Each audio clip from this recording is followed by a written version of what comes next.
Bless them, grant them patience with the patient, because you know sometimes the patient, they say once a child, once a man, twice a child. So there was once a man that was elderly. Now they become children. They cried out because the pain, Father. Help them, Master, in the name of Jesus. Pain rocking our mortal frame. So we cried to the one who can help us. Jesus, Jesus, the crucified one. Bless the nation as a whole in the name of Jesus. Father, this morning, oh God, remember the farmers and the fishermen. Remember them in a marked and special way. Bless them going out and coming in. You say you must pray for those who is in high authority. We pray for all of them who is in high authority. Don't matter who it is, tut mun tut bagay. We pray in the name of Jesus. Help them, oh God, Father. Turn the heart around in the name of Jesus and bless every household in the name of Jesus. I beg you, Father, my Lord, my God, my King, not forgetting the little children this holiday time. Bless the little children, oh God, Father. Keep them safe and abiding in your grace. Help the parents, oh God. Grant them patience with grant the parents patience with the little ones. In the name of Jesus, my Lord, my God. Father, watch over the children and watch over the people at this hour, at this time, oh God, Father, at this festive season. Remember, put the Christ first, put Jesus first. Put him first, oh God. He will guide us, oh God. He say he will never leave us nor forsake us. He'll rebuke all evil around us. In the name of Jesus, he'll rebuke it, oh God, Father, because he say our adversary is coming like a roaring lion. He's coming to kill and to steal and to destroy. But we plead the blood of Jesus this morning on the whole nation and the region, oh God, that we'll be able to have peace. Send him back to the bottomless pit of the sea where he come from. He come and bring in illness and disease to the nation to destroy all God creation. But we give God thanks this morning, oh God. This morning, oh God, I pray for Mr. Andre Donald. I pray for him in a marked and special way. I ask you, oh God, to bless the radio station. Thank you, God, for great things that you have done. Strengthen them, oh God, Father. Let us stay, oh God, Father, in the radio and bring information to the people. My Lord, my God, my King. Bless them, oh God. We pray for the opposition leader. Bless him too, Master. Bless him and his ministers in the name of Jesus. I give you thanks and praise. Remember Mr. Carl Caton. Remember everyone, Mr. P, everyone who is on the radio station, Mr. Donald, the founder. Let's give him God thanks for him, oh God. Let's give God thanks and bless him and his family in the name of Jesus. So, Father, he taught me to say whenever you pray, we must say, oh, our Father, who art in heaven, hallowed be thy name, thy kingdom come. That will be done on earth as it is in heaven. Give us this day our daily bread and forgive us our trespasses as we forgive those who trespass against us. And lead us not into temptation, but deliver us from all evil. For thy is the kingdom, the power, and the glory forever and ever. And we say amen, amen, and amen. Good morning to you, Sister Kami. Good morning to you, Sister Jacob. And good morning to you, Sister Kenru. And the rest of the nation, I greet you all in the most precious name of Jesus. Amen and amen. Mr. Donald, good morning to you. Good morning to you too. And Igwe? Yes. Hey, bonjour, bonjour. Everything good? How are you this morning? I'm not too bad. I'm good. You're good, you're good. Yeah. I wish you all the best and God bless you too. All right, you too. Right? Praise God. You have a wonderful day. All right, we you are too. listening. All right. Thank you. Bye-bye. God bless. Bye-bye. It's real. It's 91 in the morning time.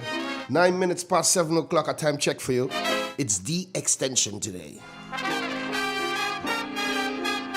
Have a squad up in High Street up there, always locking it down. Pick up yourself, Rasta. You know it go. Let's pay some bills. We'll be back. What you say? When you talk?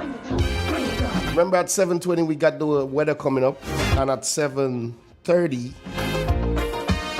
we got the water wise this morning for you. Stay tuned.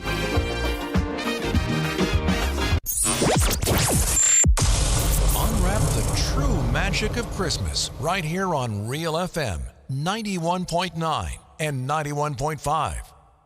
Who wants to save 30%? Everybody. Now more than ever, Flow understands the need to make your dollar stretch. Our new bundles can help you save 30% off your current bill. Plus, get a free speed upgrade on your in-home internet. Simply add your mobile to your current home services account and save 30%. It's easy. Sign up now and save. All on the most reliable fixed and mobile network on island. Visit a Flow store or call us at 1-800-804-2994 for more information. Flow, it only gets better. Terms and conditions apply.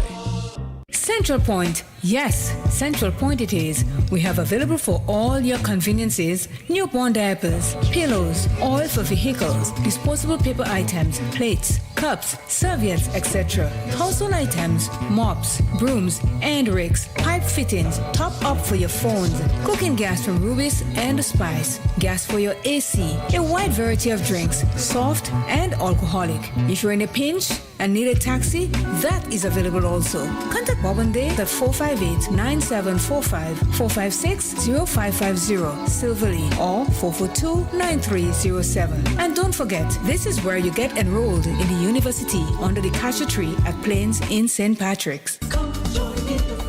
Here's a message for you to come join me on the Christmas Shack Shack. It is going to be your ultimate Christmas show. Tuesdays and Thursdays from 8 to 10 p.m. It's going to be a blast. Remember the dates now? Tuesdays and Thursdays from 8 to 10 p.m. starting November 15th right up to the 22nd of December. Follow me on Facebook, YouTube, and Real FM. Christmas coming again. You ready for parang?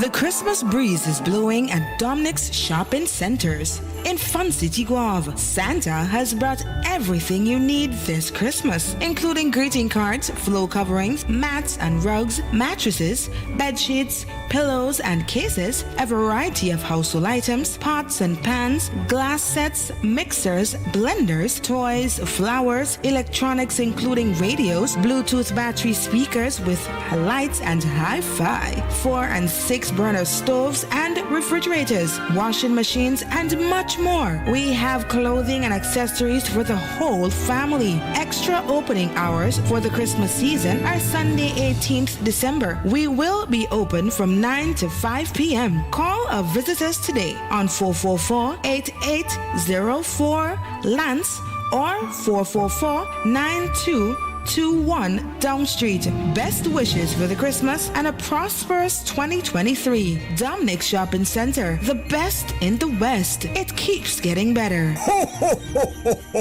They say good things come in small packages. Maya's Collection, located at Main Street Hotel St. Patrick, extends warm season greetings to you, our valued customers, and thank you for your unwavering support. For this Christmas season, check out Maya's Collection for a wide variety of household items, mops, brooms, curtains, blenders, sheets, tablecloths, vinyl, and so much more. Also available at Maya's Collection are brand named perfumes such as Gucci and White Diamond. Our opening hours are Monday to Saturday from 9 a.m. to 5 p.m.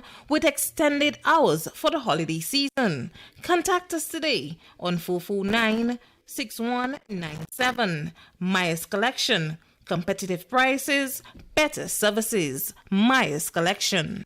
We can all use some holiday cheer, so Christmas is coming early this year. Unwrap the true magic of Christmas on Real FM 91.9 and 91.5. The time of love and giving is here, so come, take advantage of our specially developed packages as we celebrate our 18th anniversary as a media entity. Packages start as low as $500, which guarantees 5 spots per day, Monday to Friday, and bonus spots on Saturdays. Promotion ends January 31st, 2023.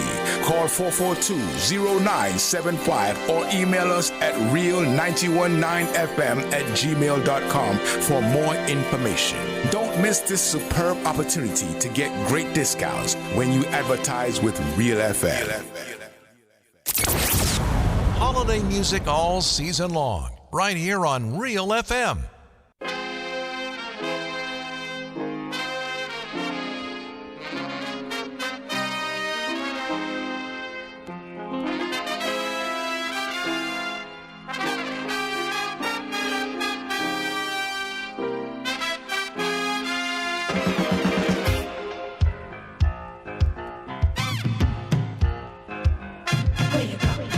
Where you walk, what you say, when you talk, where you go, where you walk, what you say, when you talk.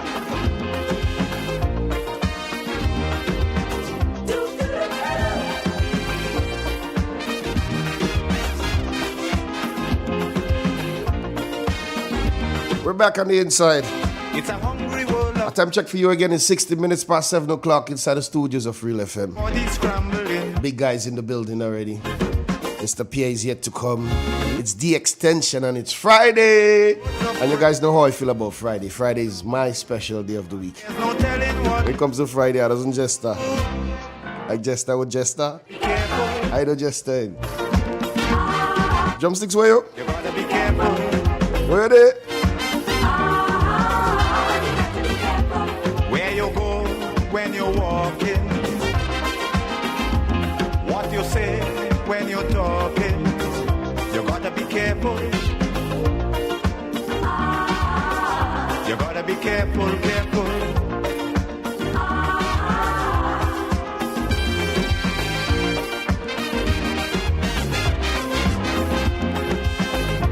Keep James, good morning. Miss John, good morning to you. Miss Alexander, how you doing? Miss Jeremiah, I can see you online already. People listening via the TuneIn app, what's up? I say we have to prepare. Good morning, Gemma. Good morning to my good friend Ray Mitchell. Said a Happy Hill. He's locking it down this morning. Caroline, good morning to you too. Hatred and envy, man, you have to move with care in that jungle out there. You got to be. Kathleen Knights, good morning as well. Yeah, I like the vibes. 17 minutes past 7 o'clock. I think I got Drumsticks on the line now. Good morning. Yeah, good morning. How you doing? I'm good. Go right ahead. Good morning to you. Good morning to the nation. I'm reading from the Word of God, Psalm 96. Oh, sing unto the Lord a new song. Sing unto the Lord all the earth. Sing unto the Lord, bless his name. Show forth his salvation from day to day. Declare his glory among the heathen, his wonders among all people. For the Lord is a great God, greatly to be praised. He is to be feared above all gods. For all the gods of the nations are idols, but the Lord made the heavens. Honor and majesty are before him. Strength and beauty are in his sanctuary. Give unto the Lord, O ye kingdoms of the people. Give unto the Lord glory and strength. Give unto the Lord the glory due to his name. Bring an offering and come into his courts. This is the end of the scripture reading. Thank you very much. And you have a nice and a wonderful weekend. You too. And no announcement this morning? Not Nata? Today is Friday and outside is wonderful. All right. You sound like the weather person there. Okay. All right. Take care. Have a nice day. All right. You too. All right. Bye. Yeah.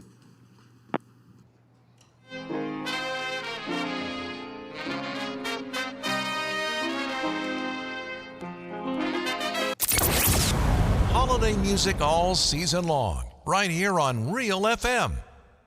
Ozone really gets it clean. Get with the Ozone family line of products. Ozone liquid laundry detergent, perfect for your semi or fully automatic washing machines, yet suitable for your hand wash, soft on your hands. Ozone disinfectant cleaner. It's the most powerful disinfectant and cleaner with a long-lasting fresh scent. Tackles every job around the house or office. Ozone detergent powder and ultra soft fabric softener gets your clothes clean with a natural freshness. Keeps your colors bright. Choose from the wonderful scents: soft flower, ocean breeze, and the new aloe vera. Keep your kitchen sparkling clean with the Ozone dishwashing liquid, Ozone sponges, and cleaning cloth. Ozone Toilet Bowl Cleaner removes lime scale and kills germs while giving your toilet a refreshing scent. Ozone really gets it clean. Marketed and distributed by Calico, Frequente St. George's, and are available at shops and supermarkets nationwide. Unwrap the true magic of Christmas right here on Real FM 91.9 and 91.5. Good morning. Hello? Hi, good morning. Good morning from the meteorologist's office. Who am I speaking with again? This is Miss Marshall. Miss Marshall, good morning to you. Go right ahead. All right. So it's currently fair and hazy today at the Marshbishop International Airport in our Tri-Island State by extension. The winds are from the east at 10 miles per hour. Barometric pressure 1013.3 millibars, which is just above the norm, and it's rising. Present temperature 25.5 degrees Celsius. Relative humidity 84%. Yesterday's maximum temperature 30.8 degrees Celsius, and the minimum temperature last night 25.3 degrees Celsius.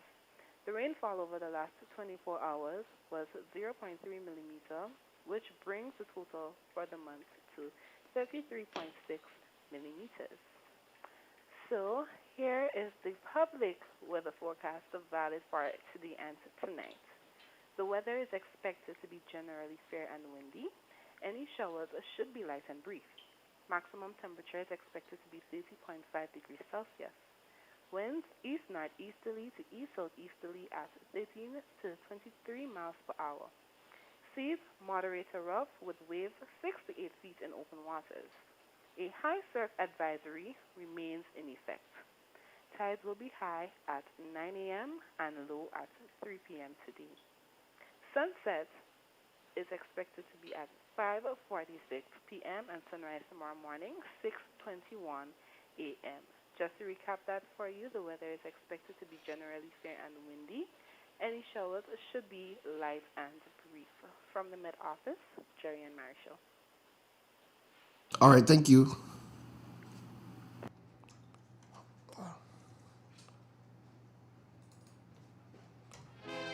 Do you hear what you're saying? See what up.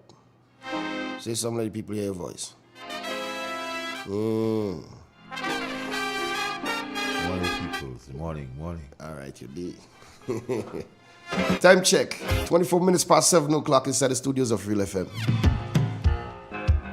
7:30, we got Water Wise coming up.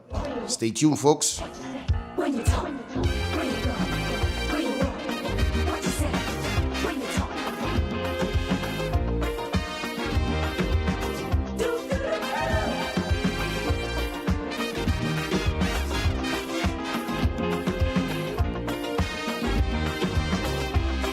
It's a hungry world out there. We wish to interrupt this program in order to bring you this special bulletin. This is your Christmas radio station, Real FM. Ho, ho, ho!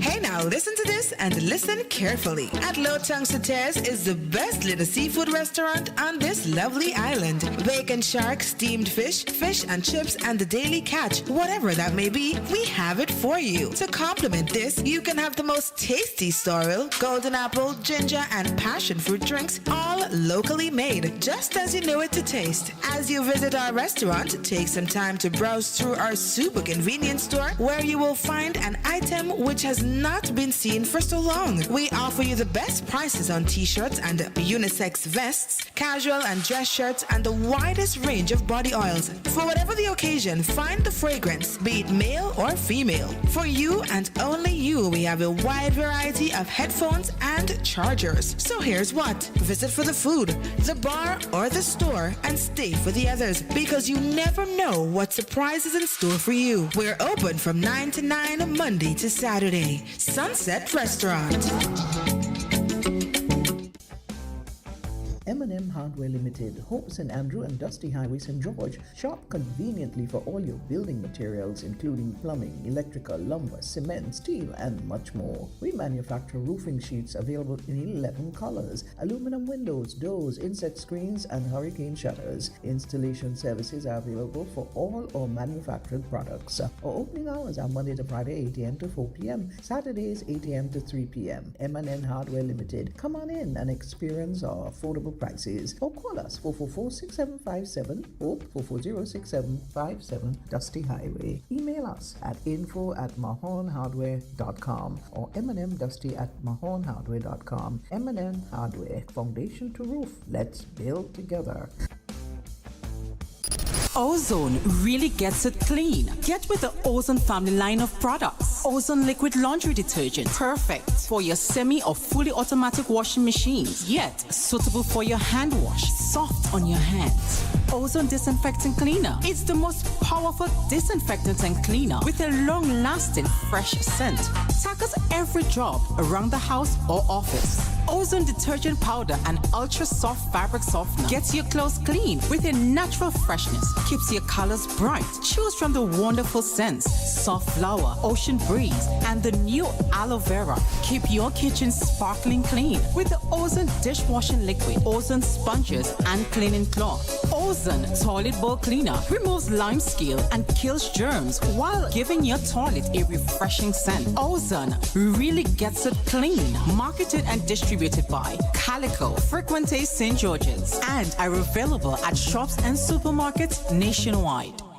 Now more than ever, Flow is working hard to keep you connected to the things that matter most: your family, your work, and your favorite entertainment. We are also providing Flow Study free of charge so students can stay connected and up to date with their schoolwork. And because your safety is our highest priority, you can manage your account from the safety of your own home through the MyFlow app. We are here for you, keeping you connected. We can all use some holiday cheer, so Christmas is coming early this year. Unwrap the true magic of Christmas on Real FM 91.9 and 91.5. The time of love and giving is here, so come, take advantage of our specially developed packages as we celebrate our 18th anniversary as a media entity. Packages start as low as $500, which guarantees 5 spots per day, Monday to Friday, and bonus spots on Saturdays. Promotion ends January 31st, 2023. Call 442-0975 or email us at real919fm@gmail.com for more information. Don't miss this superb opportunity to get great discounts when you advertise with Real FM. Sandy's Variety Store, located on Main Street, St. Patrick. That one-of-a-kind store where you can find ladies, men, and children clothing in all sizes and styles. Underwear for men, women, and children. Shoes, sneakers for the whole family. We also carry plus sizes too. One-of-a-kind items where you would only find at Sandy's. And guess what? You won't find more than 3 items that's the same. Sandy's Variety Store. Call us at 418-4769. That number again, 418-4769. Sandy's Variety Store. Unwrap the true magic of Christmas right here on Real FM 91.9 and 91.5. The Nawasa app brings the power of Nawasa's customer service experience to you. Instant, conversational, and smart. Easy access anywhere. Get bill balance, transaction history for up to 6 months, report a fault, link to websites, view payment centers, contact information, push notifications, and multi-tenant accounts, all in a secure login platform. Like a self-service concierge app, mobile.nawasa.gd gets you the support you need much faster. Available on both Android and iOS platforms. Mobile.nawasa.gd, your customer support companion. Nawasa, committed to meeting customers' needs. Good morning, consumers, and thank you for tuning in to this edition of WaterWise, a production of the National Water and Sewerage Authority, Nawasa. I am Wendy Chateau. The National Water and Sewerage Authority NWASA is pleased to announce the arrival of the first shipment of pipes for use in the Green Climate-funded $125 million project in Grenada. The G-Cruise project aims to comprehensively mainstream and implement climate resilience in Grenada's water supply, addressing two main risks and vulnerabilities: freshwater availability and disaster preparedness. It addresses the resilience of vulnerable people and communities in areas relating to operational risks associated with climate change. This morning, we find out more about this first shipment from Communications Supervisor Jamila Lewis. 22 containers filled with pipes valued at over $4.5 million are on island, a major boost to Grenada's efforts of increasing climate change resilience in the water sector. Head of projects at GIZ, Dr. Hans Werner Tyson, has been part of a team that has been instrumental in this project. This is really a milestone for the project. You see, after several months and almost 2 years of planning, designing the whole infrastructure project, the milestone is really the beginning now of the implementation of the infrastructure within the G-Cruise project. You cannot buy just a pipe in a supermarket. You have to make a complete set of design and planning. That takes a long time. So that was done by NWASA. We are also waiting, maybe begin next year or maybe first quarter, we are waiting for the arrival of the water tanks. And then once we have water tanks and pipes here on the island, we can build the complete set of the water supply system, which will be a milestone also for Grenada to get a more resilient water supply here on the island. The G-Cruise project introduces a complete paradigm shift in the water sector of Grenada. Under this project, there will be the development of new water supply from St. Margaret's River, construction of a new dam at Les Avocats St. David's, the installation of 16 treated water storage reservoirs at locations throughout the island, including Carriacou, and the installation of 20-kilometer pipelines at locations throughout the island. Wim Cox is the manager of NWASA's Planning and Development Department.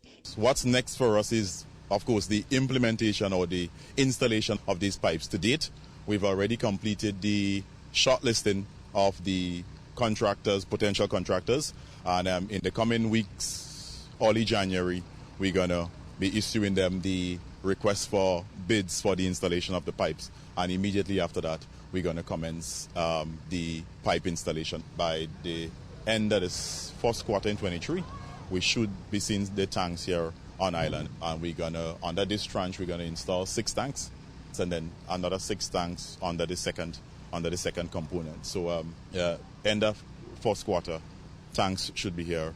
Pipes and tanks together, we have complete systems, more resilience, more water storage on island, and better supply for Grenadians overall.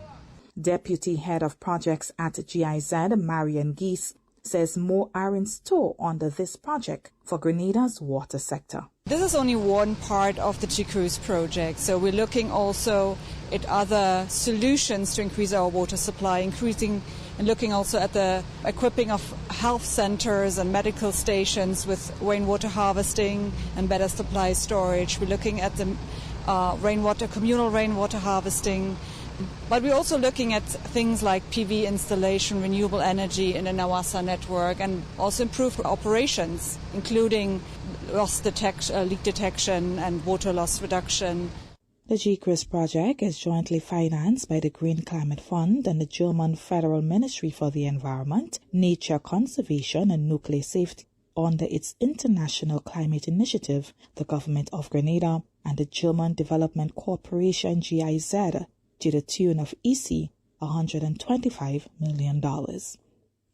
And that's a wrap on today's edition of Water Wise. On behalf of the entire team at NWASA, I am Wendy Chateau. Thank you for tuning in. Do have yourselves a blessed and wonderful day.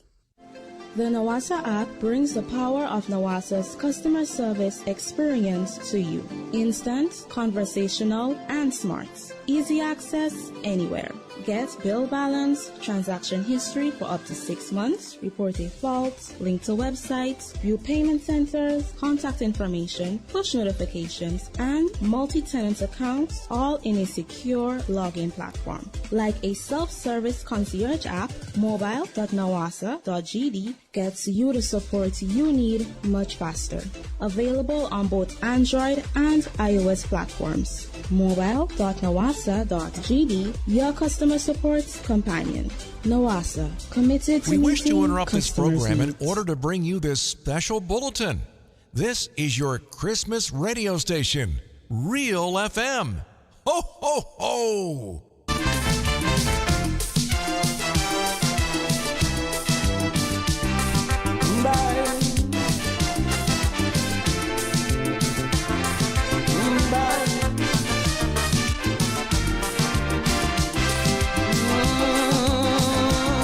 This is Christmas night.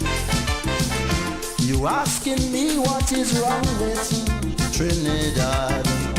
You can't understand why things go on so bad. You find we so rich in human resources, and yet the country going to pieces.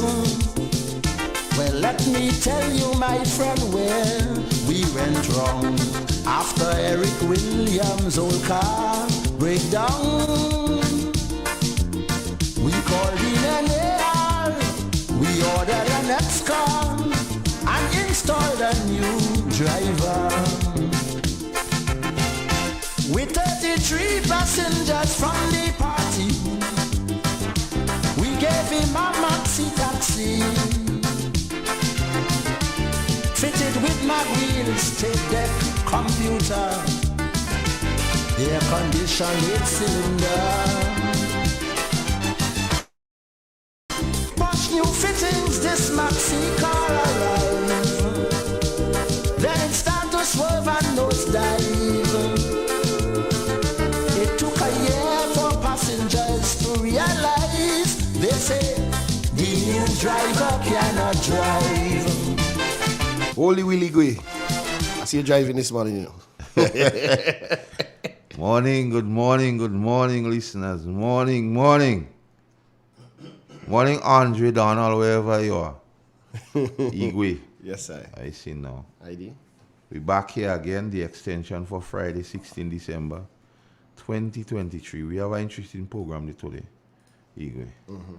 We'll touch a bit on the budget and issues surrounding cost of living and the way of life. We have a few topics we will touch today. We have some time, so we go deliberately move into it, because Real FM, Grenada is my constituency, Real FM remains my parliament. The people makes me the spokesman gates, and I speak the people's issues. So any issue I come here and speak is the people's issue, not mine. And the ancient of this has given me the strength, the ability, and wisdom. So every time I go to him in prayer gates, all I ask for him is wisdom. So I'll read from the book of scriptures today from Isaiah 51:11. Because with all that the doom and gloom that is going around with, as Mr. Pierce said, with the people in the lower economic bracket, socio-economic bracket. Isaiah 51:11, reading from the King James Version, Igwe. He said, therefore the redeemed of the Lord shall return and come with singing unto Zion, and everlasting joy shall be upon their head. They shall obtain gladness and joy, and sorrow and mourning shall flee away. So I'm speaking to the people from the lower socio-economic bracket, as Mr. Peters put them. Strata. Yeah. The redeemed of the Lord shall return to you. You will come with singing, and everlasting joy shall be with you. You will obtain gladness and joy, and your present sorrow and mourning shall flee away. If anybody have any issue with what I just read, take it up with the ancient of days. Morning, Tomika Moses. Hope you're having a blessed day. So anybody having any issue, Igwe, with what is just read, take it up with the ancient of days. I'm just the conduit or the vessel to bring it to the people. Igwe. Over the past last week, Igwe, we experienced the presentation of the first budget by this present administration. And people had varying views depending on which part of the fence you are sitting politically. And that is okay. However, as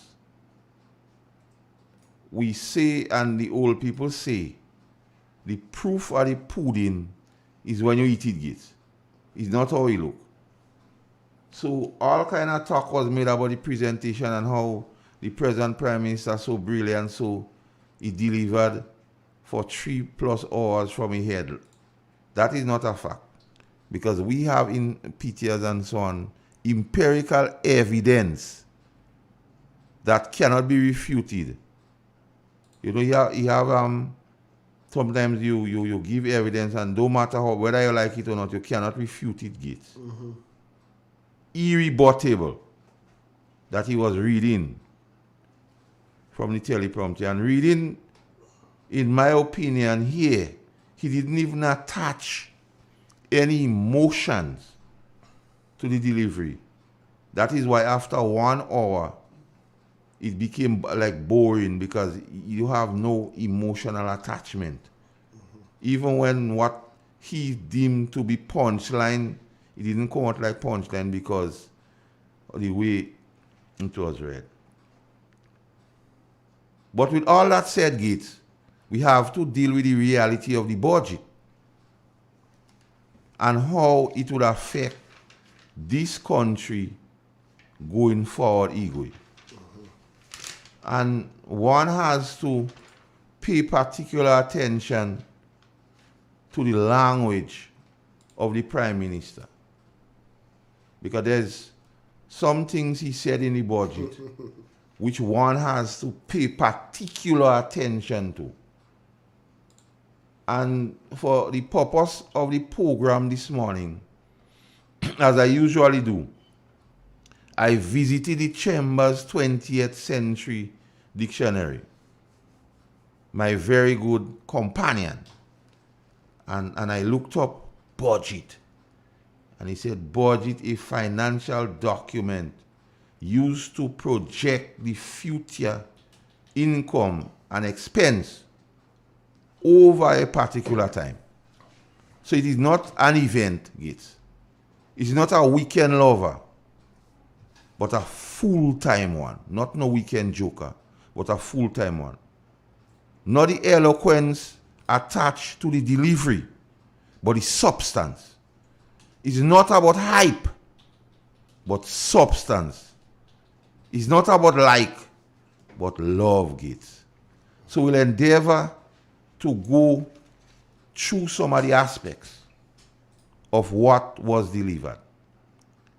And what jumped out at me, Igwe, first, when he spoke in regards to the economy and growth. Mm-hmm. And it is very instructive to understand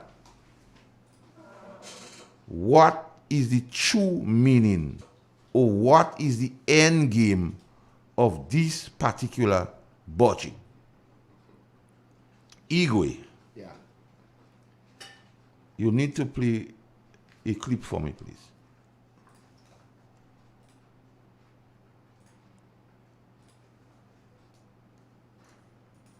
The 6% growth this year. The economy is forecasted to expand further by 3.6% in 2023.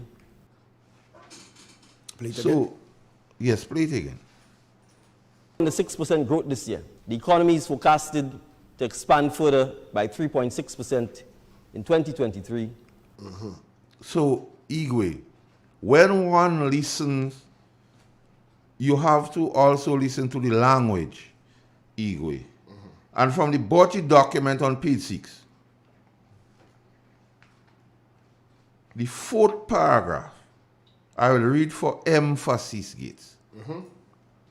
Notwithstanding the foregoing, and that's the Prime Minister speaking here, Mr. Speaker, we are highly confident that our policies and programs will continue to spur growth and in the creation of sustainable jobs, empower our less fortunate citizens, and begin the process of real progress and development among our people. And that is the part I want people to get here now. Following on the 6% growth this year, meaning 2022, the economy is forecasted to expand by 3.6% in 2023, underpinned by continued strong recovery in tourism and a robust construction activities. We need to strip that here. But before I strip it, Git, there's another clip I want you to play for me.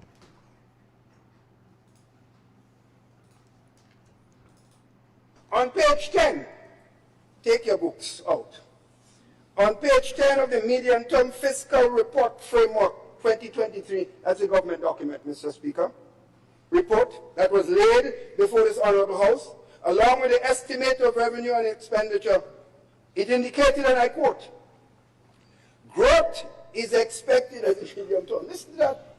Growth is expected to decelerate in 2023. That's the government document that they gave us, unquote. While the Minister of Finance in his budget statement stated on page 6 of his budget statement, he said, the economy is expected to expand in 2023. Which one should I believe? Which one, Mr. I've given you several instances and I would ask a question at the end of it.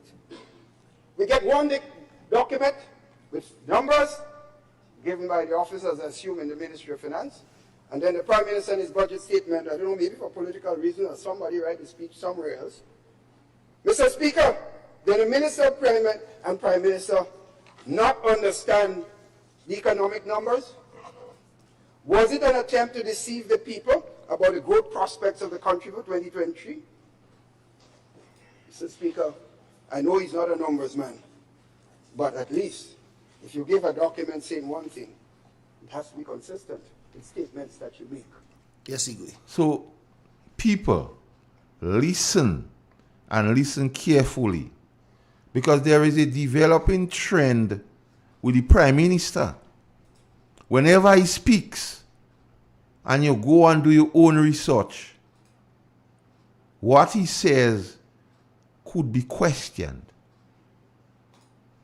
So he says about expanding, but the medium-term fiscal report he laid in the same parliament on the same day of the budget said that growth will decelerate. So that means we will have less growth. So, Mr. Prime Minister, you need to come straight and tell the people for 2022, the economy grew by 6%. But the forecast for 2023, the economy is forecast only to grow by 3.6%. Tell the people that. Don't use words and try to tell them further expand. Growth for 2022, 6%. And even your acolytes and them, they can't doubt that. They go vex. They go say, Master Carl just speaking the truth. They go vex. And growth, the expected growth for 2023 is 3.6%.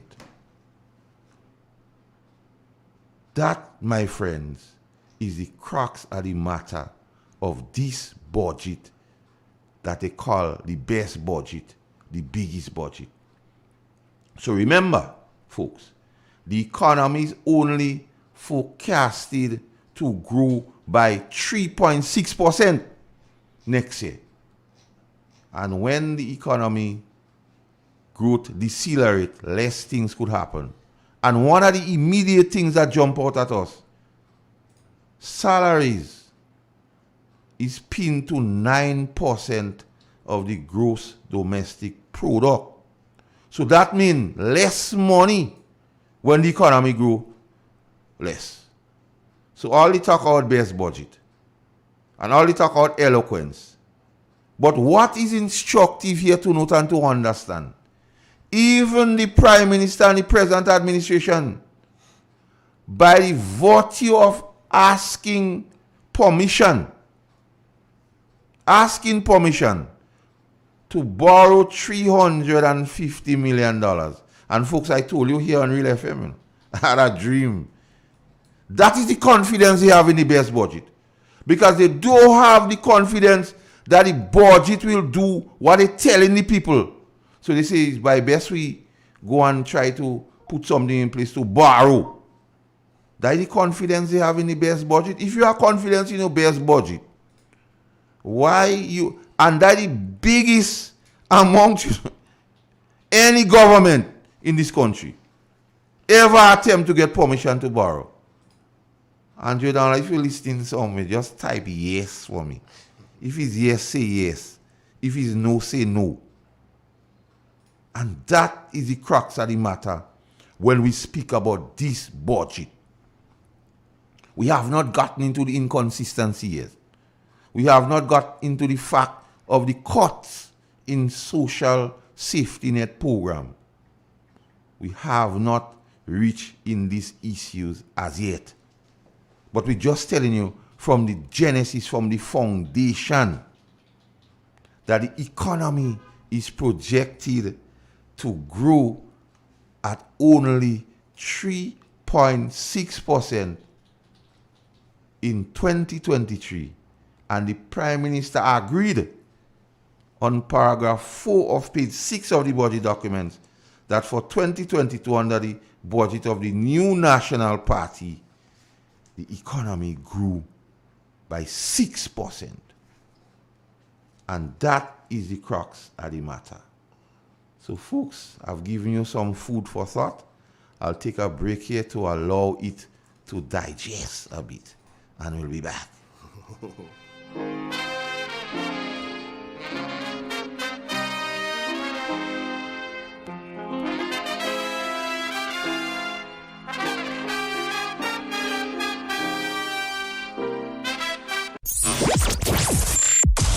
Unwrap the true magic of Christmas right here on Real FM 91.9 and 91.5. The Grenville Cooperative Credit Union, the credit union of Grenville, takes you where you want to be. Feel secure with the Credit Union of Grenville, taking care of all your financial needs, including savings, loans, mortgages, and sound financial advice. Serving you with branches on Jubilee Street in Grenville, Lucas Street in St. George's, and coming soon, our Grandstand sub-office. Call us on 442-8602 or visit one of our offices. With Grenville Cooperative Credit Union, your financial security is guaranteed. Who wants to save 30%? Everybody! Now more than ever, Flow understands the need to make your dollar stretch. Our new bundles can help you save 30% off your current bill. Plus, get a free speed upgrade on your in-home internet. Simply add your mobile to your current home services account and save 30%. It's easy. Sign up now and save. All on the most reliable fixed and mobile network on island. Visit a Flow store or call us at 1-800-804-2994 for more information. Flow, it only gets better. Terms and conditions apply. Here's a message for you to come join me on Christmas Shack Shack. It is going to be your ultimate Christmas show. Tuesdays and Thursdays from 8 to 10 p.m. It's going to be a blast. Remember the dates now? Tuesdays and Thursdays from 8 to 10 p.m. starting November 15th right up to the 22nd of December. Follow me on Facebook, YouTube, and Real FM. Christmas coming again. You ready for parang?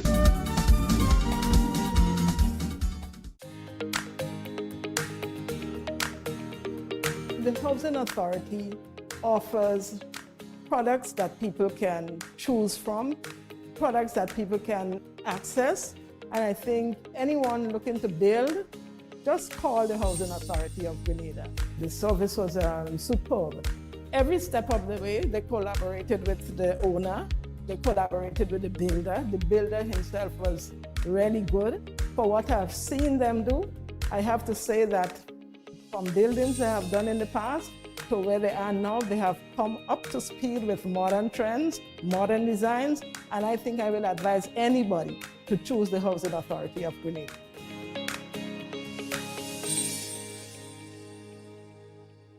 We can all use some holiday cheer, so Christmas is coming early this year. Unwrap the true magic of Christmas on Real FM 91.9 and 91.5. The time of love and giving is here, so come, take advantage of our specially developed packages as we celebrate our 18th anniversary as a media entity. Packages start as low as $500, which guarantees 5 spots per day, Monday to Friday, and bonus spots on Saturdays. Promotion ends January 31st, 2023.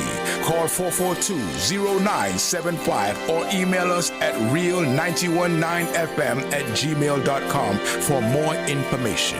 Don't miss this superb opportunity to get great discounts when you advertise with Real FM. We wish to interrupt this program in order to bring you this special bulletin. This is your Christmas radio station, Real FM. Ho, ho, ho!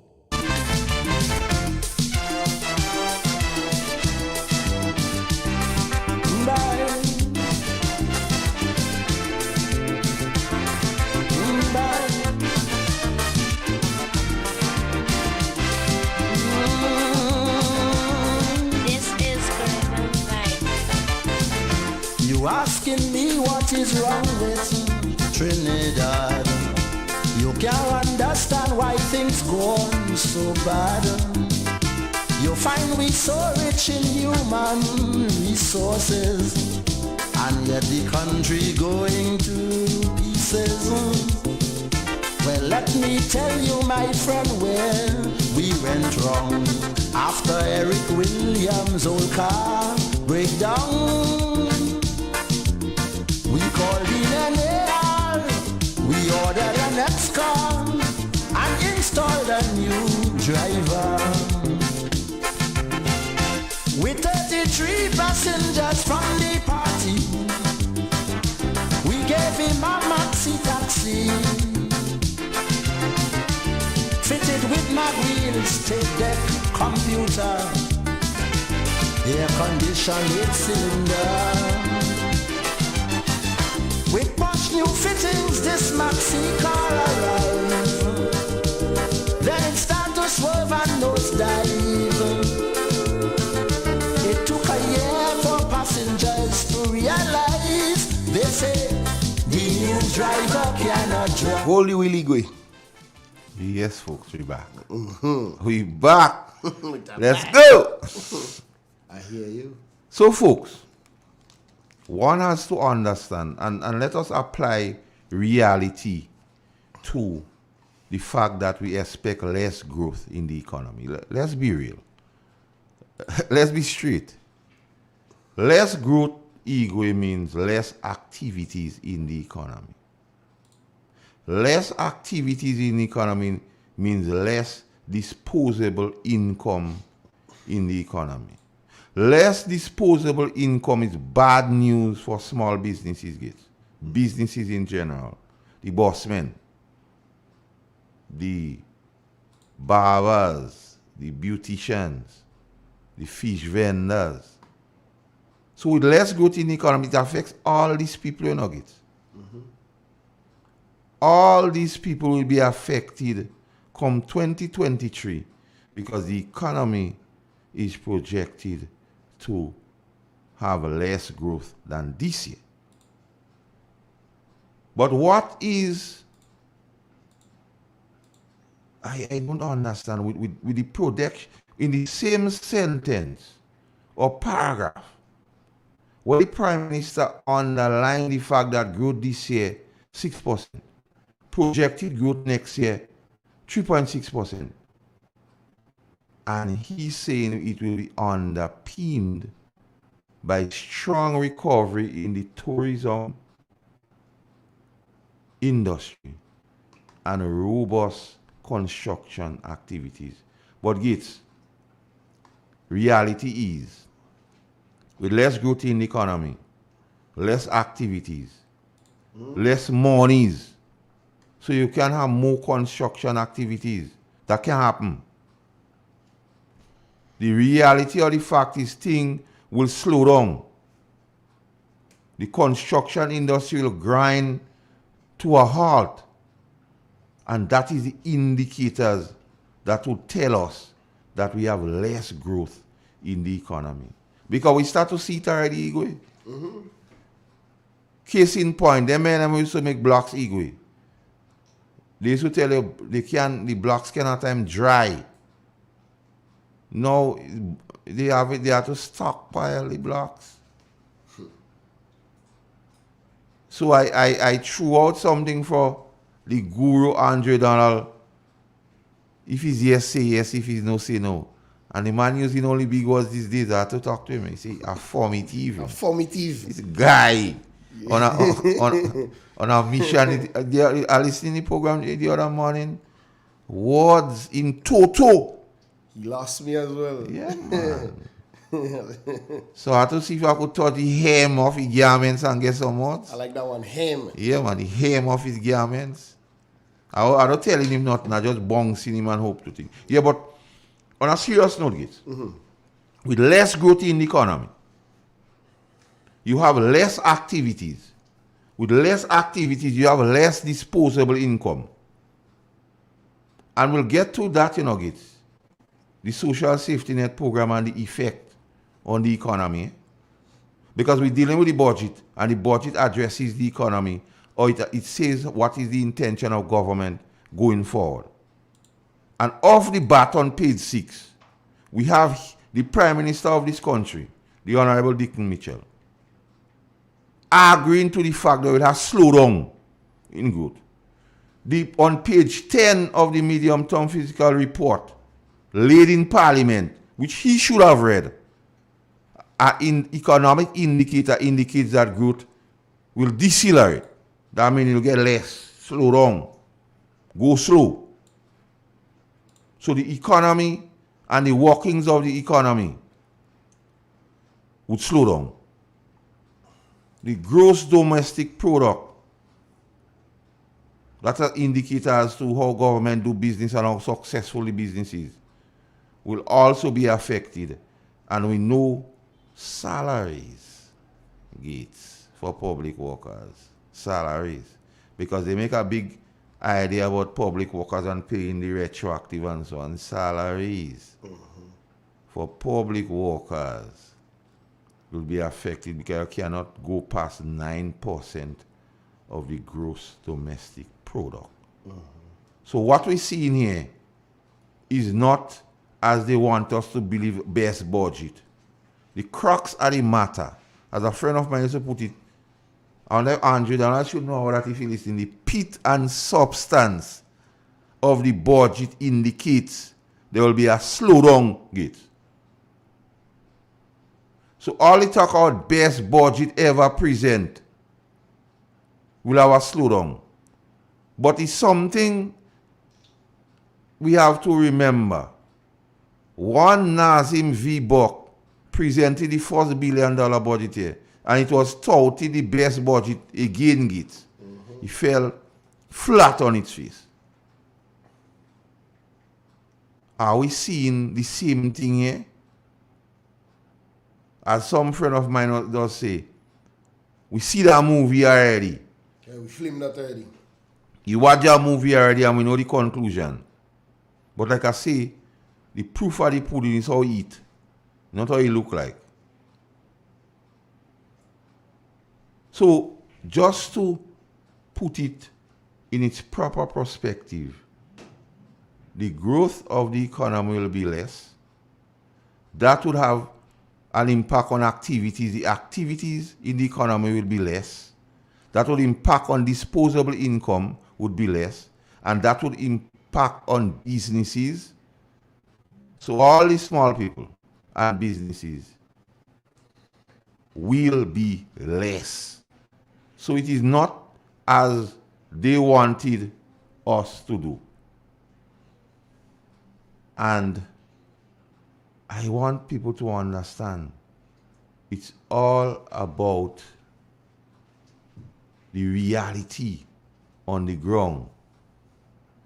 It's all about reality on the ground and not necessarily just old talk. Because performance beat old talk every day.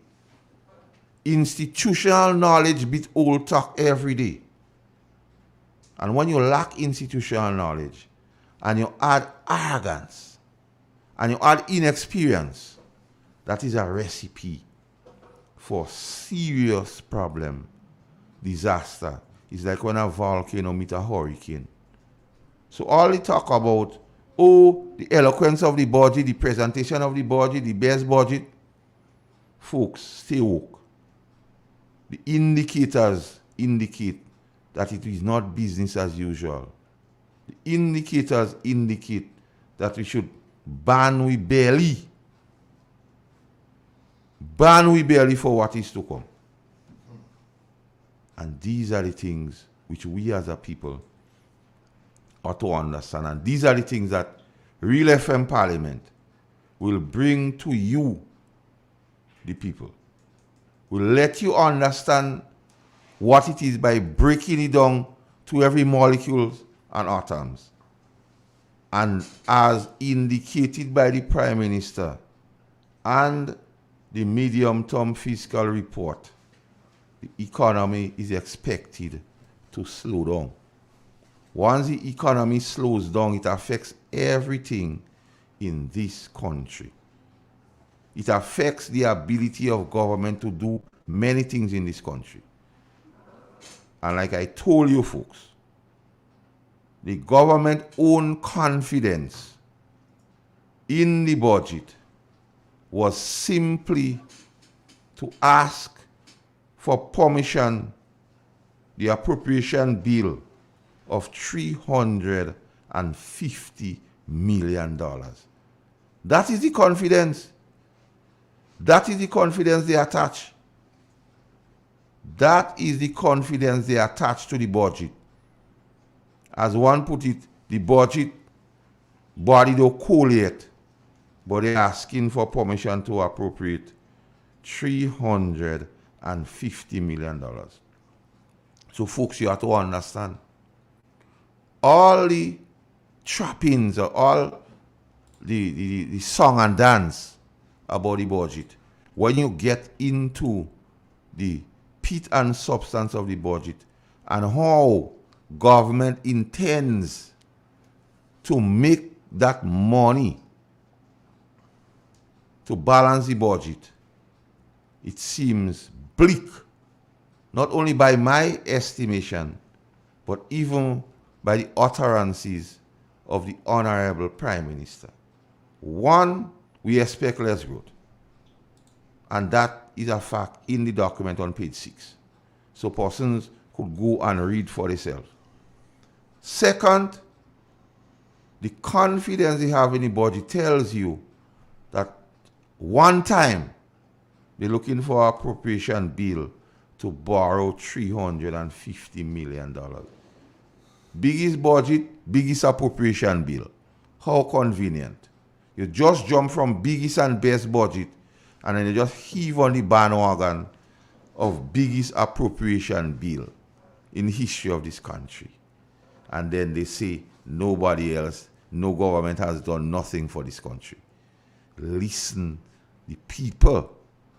Because they don't speak in hide, they're telling you, but you have to listen the language.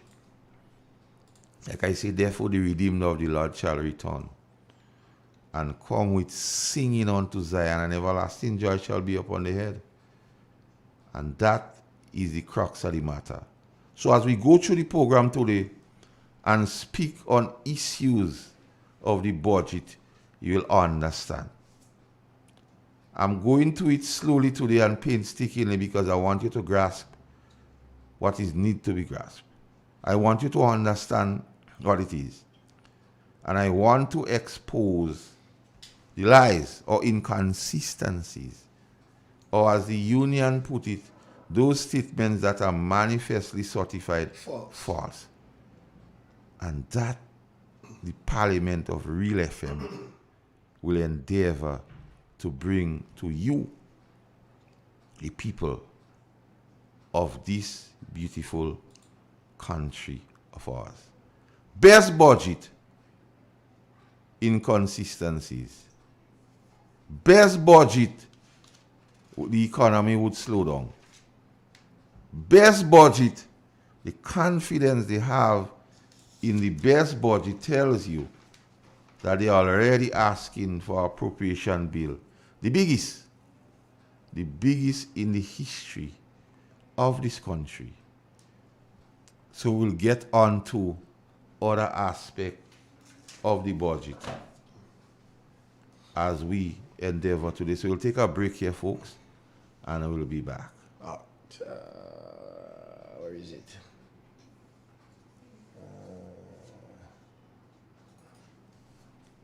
In order to bring you this special bulletin. This is your Christmas radio station, Real FM. Ho, ho, ho! The first word when you speak about furniture is classic. Yes, at Classic Furniture, they design and make the best in local furniture. All their products are made from the finest local wood available on island. You think it, they design it, and make it to your expectation. The highest standards at the best possible price, and they also provide higher purchase for you, their valued customers. Located on Ben Jones Street in Grenville, with their factory at Chantemelle in St. Patrick. That's where you need to visit when looking for products made of the finest local wood. They deliver and install items at no extra cost. Your satisfaction is their mission. The extra step is taken to ensure their customers are completely satisfied. They do doors and finished kitchens, supplies mattresses, and restores antique pieces to look like the first day they were made. Hey, give us a call on 442-4645 and 442-9726. Classic Furniture, Grenada's homegrown furniture producers.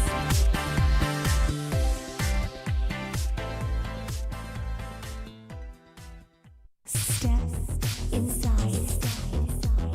Immerse yourself in colors that come alive. Color by Sissons. Let your imagination run wild. Surround yourself in a world of color. Color by Sissons. Endless inspiration. Bold expression. Bold expression. Color by Sissons. Sissons. Express your style with Color by Sissons. Cardi is available for technical advice to farmers and other agricultural personnel. You can reach us in the office at 443-5459 or on our cell at 420-1396. Our office is located at Wester Hall in St. David's for all your conveniences. Drop-ins are also welcomed.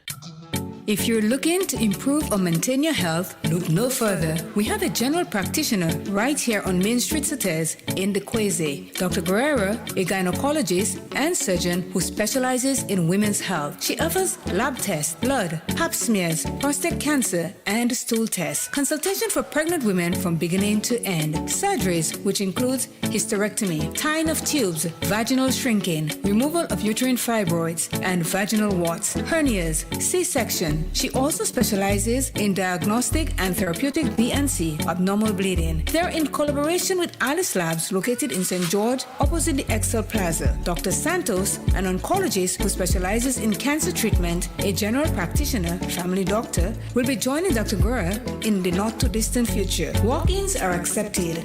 You can also call for an appointment at 423-3352. That number again, 423-3352. Put your health first. Do you know that you can lower your electricity bill by switching to energy-efficient appliances? By switching to energy-efficient appliances, you can help lower your energy usage. Your refrigerator, for example, is amongst the highest energy-consuming appliances within your home as it remains running throughout the day and night. Switching to an energy-efficient refrigerator can lower your electricity bill by up to 40%. As an individual consumer, I cannot impact global fuel prices. However, I can ease the burden of rising fuel rates by switching to energy-efficient appliances. What can you do? Grenlec, energizing our Grenada.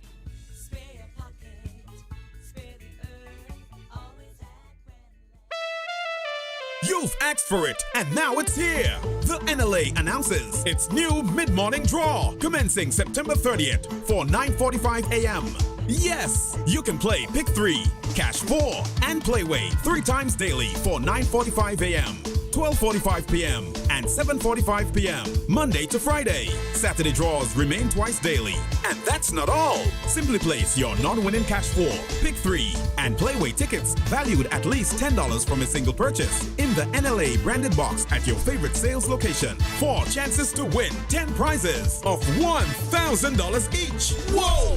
$10,000 up for winnings. Compliments the NLA. Be sure to write your name, address, and contact info on your entries before submitting. Promotion runs from September 30th to October 28th. Promotion will be drawn Friday, November 4th, 2022. NLA, making your dreams a reality while supporting sports, culture, and nation building. Must be 18 or older to participate. Terms and conditions apply. See stores for details.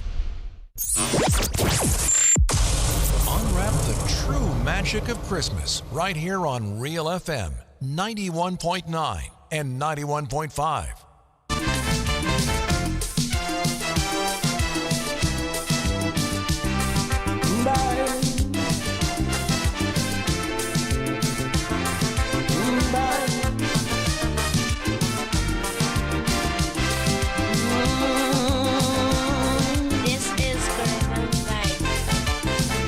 You asking me what is wrong with Trinidad?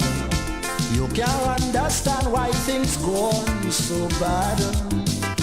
You find we so rich in human resources, and yet the country going to pieces. Well, let me tell you, my friend, where we went wrong. After Eric Williams' old car breakdown, we called in an AR, we ordered an X-Con, and installed a new driver. With 33 passengers from the party, we gave him a maxi taxi, fitted with mag wheels, tape deck, computer, air conditioned cylinder. With posh new fittings, this maxi car arrived.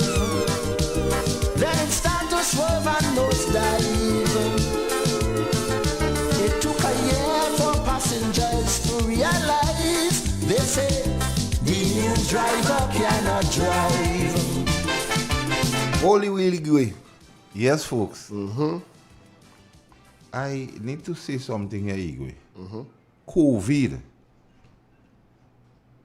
COVID is still reaping havoc in some places in the world. Now, we have more travel during this period of the year, season. So persons should not realize, don't let the guard down where it relates to the protocols or things as they attach to COVID. Because we're hearing news of China and other places, Canada and so forth. Because there's a friend of mine who went on some business in Canada and he was infected with COVID. So that means he's alive and well. So we cannot let our guard down in terms of, so we as a people recognizing what we went through during the COVID time, Igwe. We must pay particular attention to how we go about doing things and the protocols as it relates to COVID, because COVID is not dead. The next thing I need to speak about, road traffic, driving, using the road, because we recognize in recent times we have a lot of accidents. And that is something motorists, pedestrians, and everybody ought to pay particular attention to, how we use the public thoroughfare and how we use roads. Because roads include not only the thoroughfare again, banks, bridges, sidewalks. And then we find sometimes during this time people trying to make an extra dollar. They clog the sidewalks so people have to end up walking on the thoroughfare. And we have to be courteous and bear in mind we live in a global village and we live in a country. And it's not necessarily that we as a people do things only for oneself. So we must pay particular attention to one, COVID, because it's still here with us. And two, how we use our nation's road. Because in recent times it is not a nice story, Igwe. So I need to say that for what it's worth, a word to the wise is sufficient, Igwe. So let's go, Igwe. Anybody on the line? No, the number to call is 442-0175, WhatsApp and landline. Folks, you can call in right now.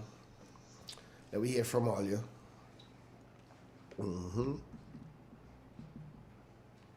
Somebody say Grenada is unique. It took Grenadians less than 5 months to know the new young driver cannot man over the vehicle, Igwe. He could steer, but he can't balance himself, man. Shaky. Do they need it?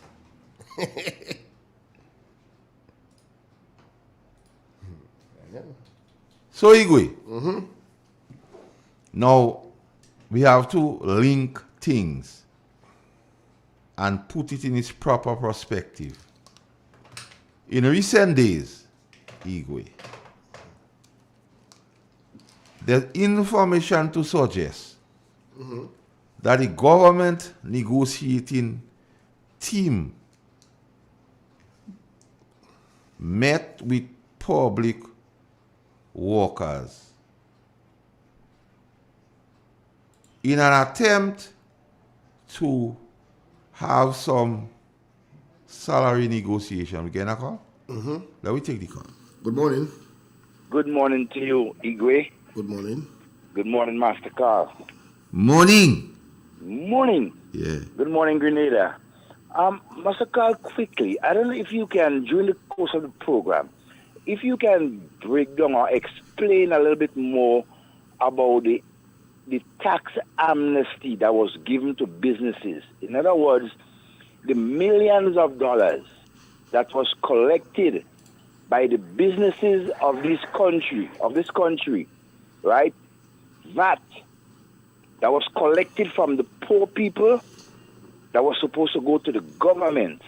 I'm understanding, I'm not too clear about it, that the government is giving the businesses an amnesty or something like they could go away with the money and don't pay it. Right? So I don't know if you could break it down for me and let people understand more about that particular issue, right? When it comes, how it affects poor people and the big businesses. Thank you. Okay, caller. That is something we'll endeavor to bring to the people.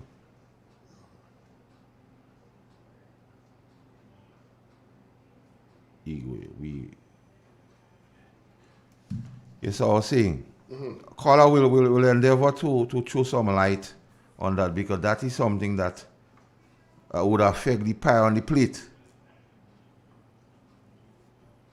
That would affect the pie on the plate. So yes, Igwe, we recognize that the time is here, and we've been saying that on this station, this parliament for a while now. We would want to see how the government would go about addressing public workers, because Igwe, during the NNP, even during the pandemic, public workers received not less than 4%, during the pandemic years. So what we see or information suggests, because remember, Igwe, I started off the program this morning with growth of the economy, because we join in links here. Growth of the economy projected 3.6% 2023. That would affect the GDP. That would have caused less activity, less income, less monies. So that would affect government ability to give increases to the public workers. The same public workers who threw their support heavily behind this administration. So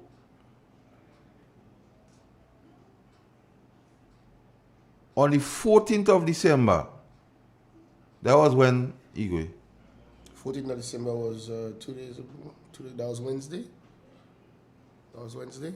The 14th of December, Igwe, there's information to suggest that there was a meeting held with the PWU, Tau, His Majesty's Prison. Who is PWU? Public Workers Union. Okay. Relative to salary negotiation for the period 2023 to 2025. Information suggests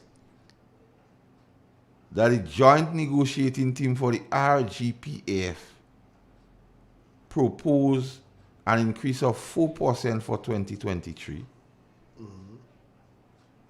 And it also suggests that same was signed to during previous negotiations by RGPF joint negotiating team and His Majesty's Prison.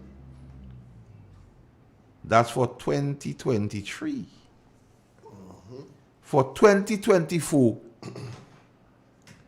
the RGPF joint negotiating team and His Majesty's Prison asked for 8% increase.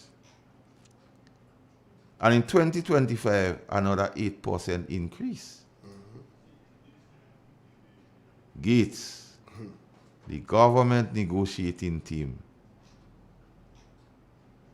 so shameless and vulgar, offered 4% in 2023, 2% in 2024, and 2% in 2025. Igwe. So, right there, you know, when the Prime Minister say he expand to, he know the focus of the economy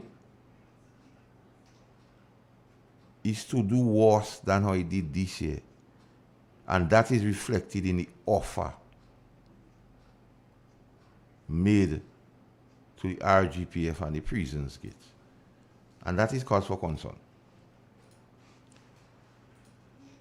Igwe, even in the years of the pandemic of COVID, the new National Party gave salary increase of not less than 4% to public workers. What is the excuse this present administration have to offer for 2024 2% and for 2025 2%? I would like to get the rationale for offering that, Igwe. With that said, I'll get back to it, but I want to touch to I need to touch a point, because you see, this administration, what in opposition, Igwe, what in opposition, they promise the impossible. They lied without limit, and they sold the public dreams they knew was impossible, Gates. And I said that on a program here. And now I'm bringing the reality to what I said. On the campaign trail, if I'm not mistaken, in Progress Park,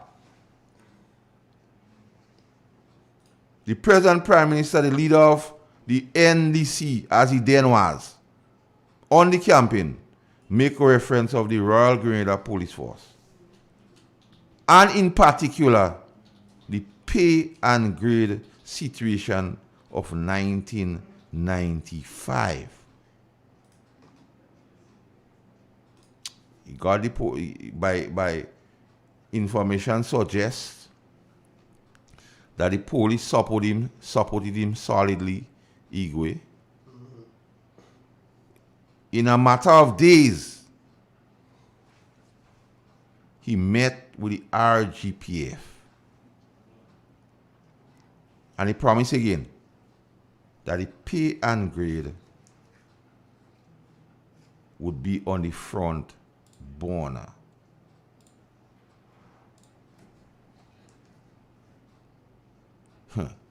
Igwe. Promised them again. Because he's the Minister of National Security. So he's well within his rights, or well within, to speak to the RGPF and things. So he sought to give the RGPF some form of comfort. Igwe. So he said to them, watch, this pay and grade issue of 1995, I'll place it on the front burner. But I spoke of pay and grade here many times, Igwe. And I admonish the Prime Minister when he was making the utterances on the campaign trail. Find out what entails the pay and grade. Don't let some men who hate Dr. Mitchell come and tell you, talk out pay and grade, and you're just going and talk out, you go fix pay and grade, not knowing what it takes to fix pay and grade. Here goes Gates. The pay and grade exercise is this, Gates. You equate different jobs in the public service to see what weight they have or what importance they have in the public service. And when that is done, you attach payment. Now, the people who went to him and tell him, speak out the pay and grade, because what is instructive here, Gates? Acquaintances of mine within the RGPF, who I know by conversation, are sympathetic to the National Democratic Congress.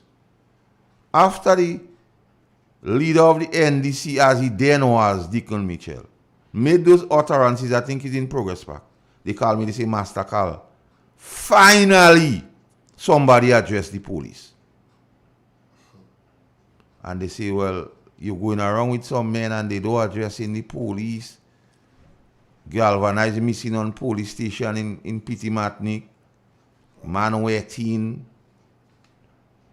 Police station don't have this, he don't have that. But finally somebody addressed the police. And transportation and so on.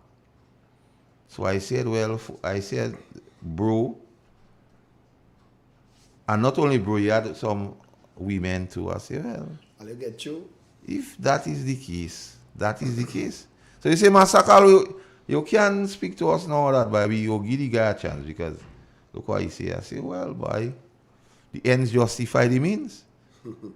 By the same set of people, after the budget, he will call me, You see, Massacre, like this guy don't have no intention for us, but because he did not just pay and grade in the budget. He did not address vehicles for police station and fixing police station. You understand? So they say, but the thing look bleak. I say, nah man, patient is a virtue. Although sometimes it could hurt you. Because, I'm trying to, it's still my colleagues and so on. But when the government negotiating team information suggests indicated to the joint negotiating team of the RGPF that the report, they were unable to obtain the full report. That is jackassing the thing. I can't put it no other way. I can't say it nice like Randy. Because June, you tell them you go deal with pay and grade. As you win, you're going to have a meeting with them and say pay and grade on the front burner. 5 months down, you tell me you can't find the report. Utter nonsense. And that is how, that is the confidence, that is how they see the members of the RGPF. Folks, my producer advised me we need to take a break. Yes, 36 minutes past 8 o'clock. A time check for you inside the studios of Real FM. And we take a little break and come back.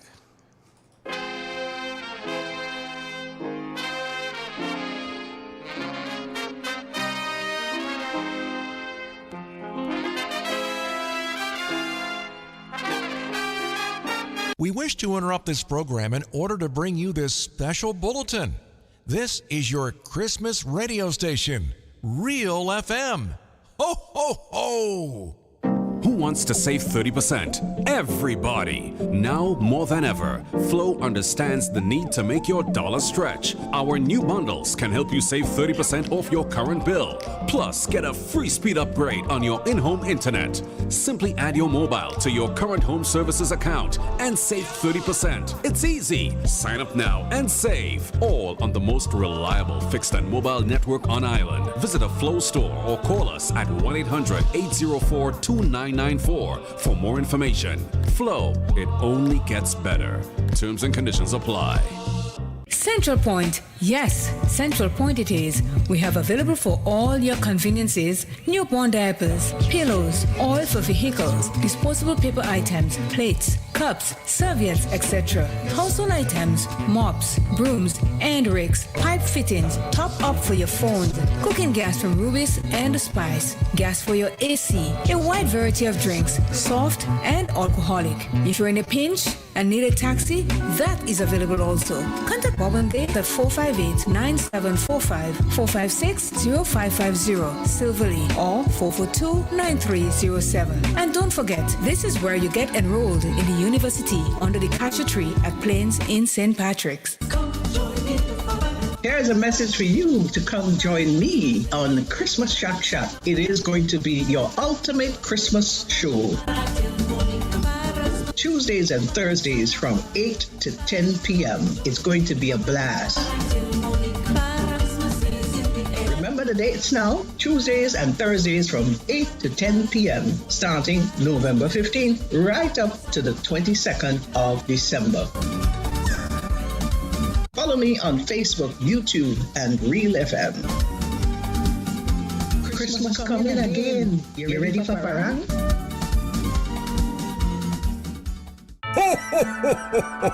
The Christmas breeze is blowing at Dominic's Shopping Centers. In Fun City, Guave, Santa has brought everything you need this Christmas, including greeting cards, flow coverings, mats and rugs, mattresses, bed sheets, pillows and cases, a variety of household items, pots and pans, glass sets, mixers, blenders, toys, flowers, electronics including radios, Bluetooth battery speakers with lights and hi-fi, 4 and 6 burner stoves and refrigerators, washing machines, and much more. We have clothing and accessories for the whole family. Extra opening hours for the Christmas season are Sunday 18th December. We will be open from 9 to 5 p.m. Call or visit us today on 444-8804 or 444-9221 Down Street. Best wishes for the Christmas and a prosperous 2023. Dominic Shopping Center, the best in the West. It keeps getting better.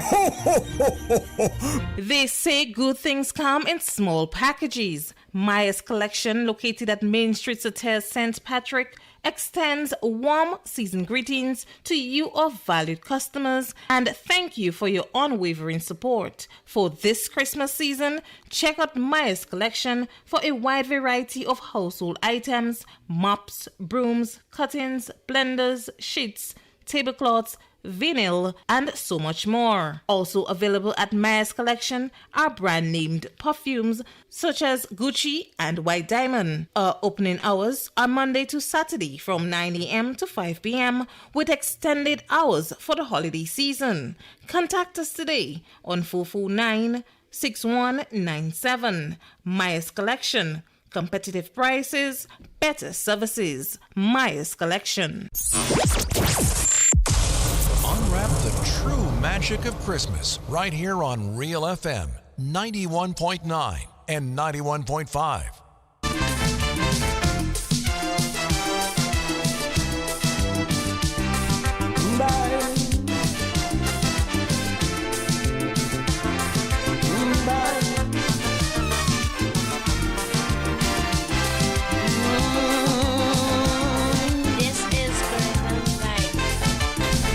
You asking me what is wrong with Trinidad?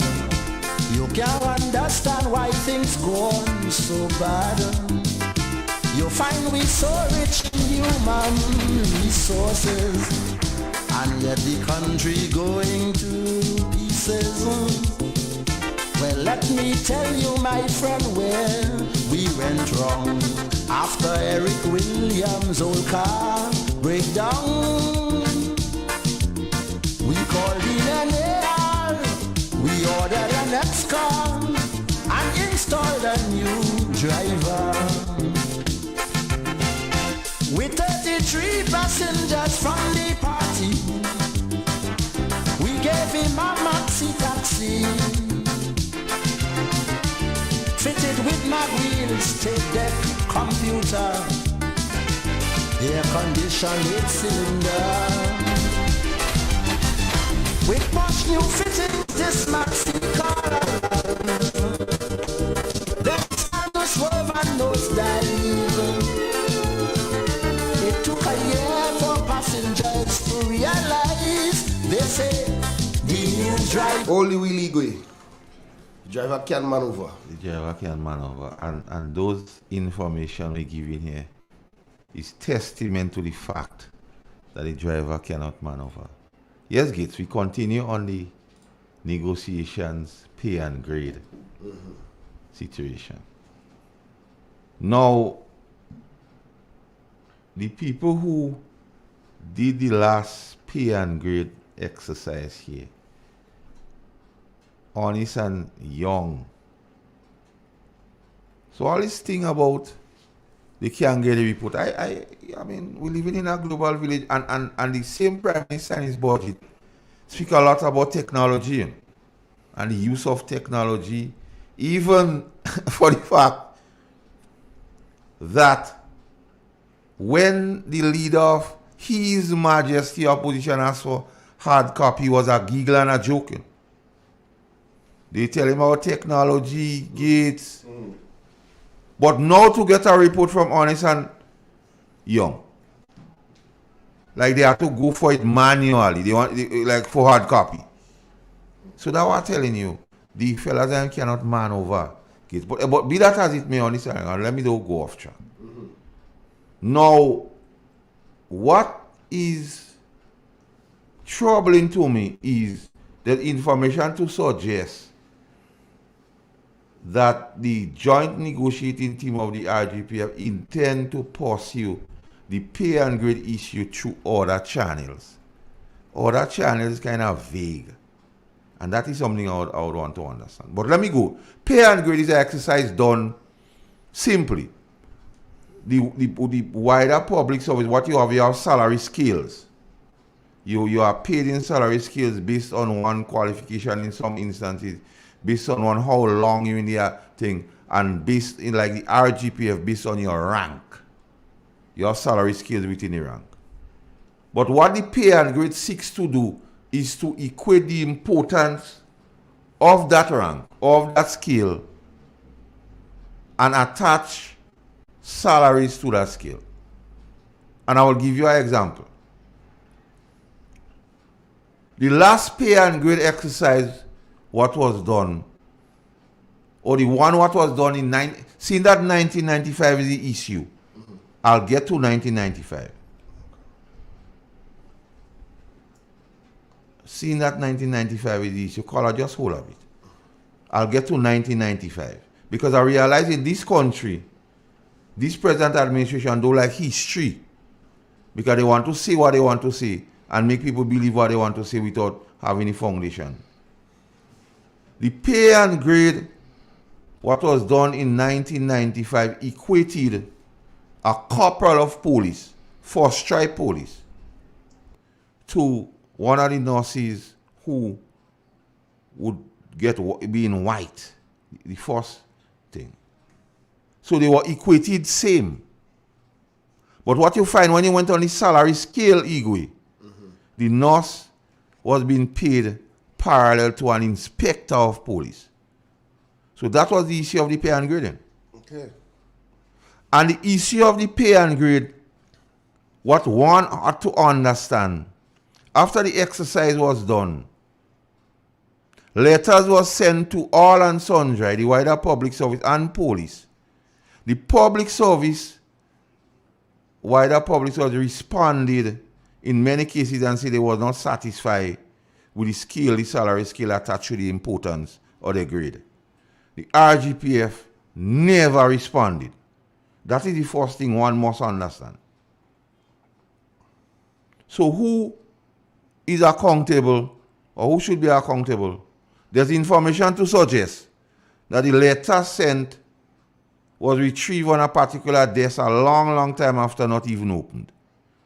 There was information to suggest that. So the other public services, they were not satisfied. So when the pie was court gates, the police was left with the scrums. If you remember the story of Galilee, the 5 barley loaves and the 2 fishes, after people eat, they pass and pick up 12 baskets of scrums. The police didn't even interested in the scrums. Even the people, the forestry officers and them say we don't satisfy with the skill, you know. And they got some redress, but the police never did. So that created the situation of 1995 for those who don't know. That was the genus or the gist of the pay and grade. So when they just talking about pay and grade, you have to understand what the pay and grade meant. The Welfare Association then, in 2003, 2004, thereabouts, Linford Cummins, I think he's an ASP, and Randy Dick and them approached the then government of the day, Dr. Mitchell. And speaking of that, I think the government negotiating team at that time was Miss Beryl Isaac, Miss Greenage, and I think Timothy Antoine. And had some discussion on the same pay and grade.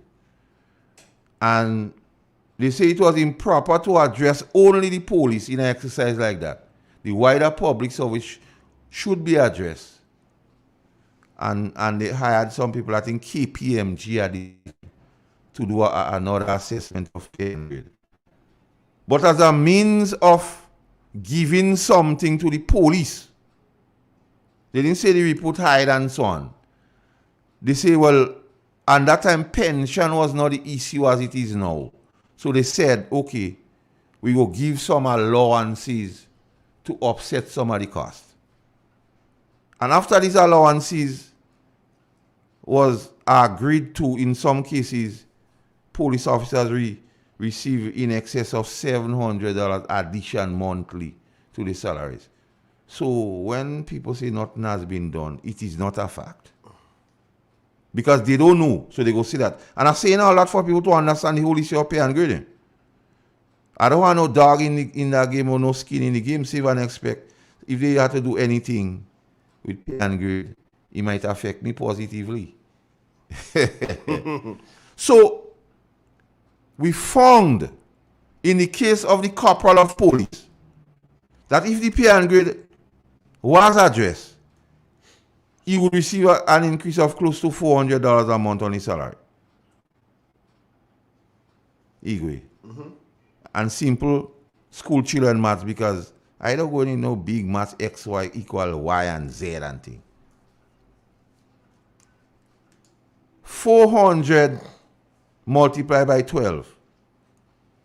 And it's been from since 1995, so they're about 25 years. 400 multiplied by 12. Multiply by 25. By 25. That's 120,000. So, in effect, Andre, to address the pay and grade proper, I know you're listening some way. You're in the building and I want you to come, Andre Donald. You alone all the thing from you, so you don't want to come. Igwe, let's get him to come inside here. They already. So, Igwe, 126,000 is the immediate remedy for the pay and grade.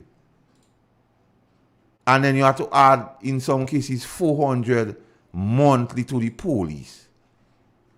And they know the GDP 9% as related to salary can deal with that. So what they telling the police or they don't find the report, say they jackassing the thing. They know. But they don't want to be straight with the police. They want to string them along. And like I said, and they're still trying to use public relations and the court of public opinion to continue to mislead the people of this country. And in this point, the members of the RGPF. And that is heartless. That is vulgar, shameless, and vile. So I wish the RGPF well in going to other channels together. Morning caller. Hello. Good morning. Good morning. Thanks for the hold. I know that was a long one. I had a long wait, man. Yeah. Morning to you all, gentlemen. Yeah. Morning. KB is in studio today. No, he's not. No, he's not Sunday. here today. KB Sunday. Master Kal is here today. Oh. So Master Kalan, who is there? Date? Master Kal is here. Sorry. Okay. I tune in late. Master Call. Yes. Morning, sir. How you doing? I'm good. And morning to you, listening audience. Master Call, if my memory serves me right. Yes. You were president of the welfare? Chairman of the Police Welfare Association. Say that again, I didn't miss you. I was the chairman of the Police Welfare Association for a while. Yeah, and then that was the same year you call it, 2003, when they went to sit with the people named you call Barry. Isaac? They around those time was persons of the government negotiating team. Right. And Randy Dick was part of that too with you. Yes. But and Linford Cummings. Yeah. I say that to say, I think that's one of the reasons you had been chosen to run as candidate in 2008 because of your that's your opinion. Yeah, that's what I say, yeah. And I think you had done quite a lot for the police. And I say all this to say, it seems like you have a lot of information when it comes to the police in here and the current situation with the police. That's hats off to you on that. Continue the work there. But I also heard you mention about the hard copy in the budget in Parliament. I'm not saying we shouldn't go back to hard copy. Yeah? I like hard copy myself. I prefer to read paper than to use a laptop. But when you look at the trend that this budget presentation is taking, I saw Ron Redhead with laptop, Joseph Handel had laptop, and they was prepared. So I think that's the way to go. I'm not saying we shouldn't get into hard copy, leave the hard copy, but I think once someone prefer hard copy, they should give it to them. Yeah, but you could edit you could edit it very fast with the computer. Yeah, I prefer hard copy. But the point I want to make here this morning, Don't want I don't know to if make any one it. of you look at. Yeah. Don't I want don't know to. if Make anyone the of you point. look at the New Today, dated December the 16th. Yeah. Today. In the headlines, they have warning shot is fired at NDC. You all look at that? No, I didn't look at that. And the song, the theme song you always play there, the driver cannot drive. It is now 6 months, yeah? Yes. And they say warning shot are fired at the NDC. But you would allow me to read just 1 minute, 2 minutes, what they say, and I would done. And I would like to get your point. But if you're going off track, just know you're getting caught.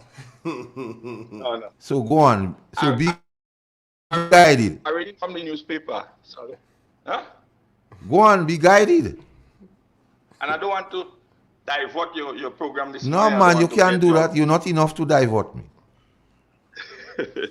So here what the paper said. And I just want your view, I will put on. The paper said that the Canadian operated firm Don Pierre Bonnet and Company Canada is warning the 6 months old National Democratic Congress NDC administration of Prime Minister Dick Mitchell against becoming complacent in office.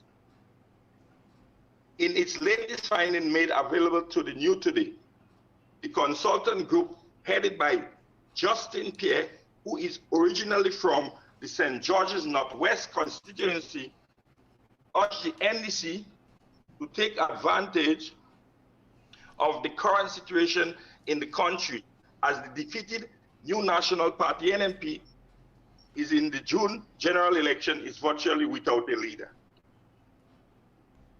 He went on to say, there is no NNP leader at this moment. The longer NNP take to choose a leader, the better for the NDC, said the Canadian company in its report. And what is your point? Yeah. The defeated Prime Minister, Dr. Kit Mitchell, has indicated Listen to me. You're reading off. What is your point? My point is I would like to know your all views on that article. If you get a chance, go through it. Because there is more in the findings. No, don't go yet. Let me tell you something. Listen to me.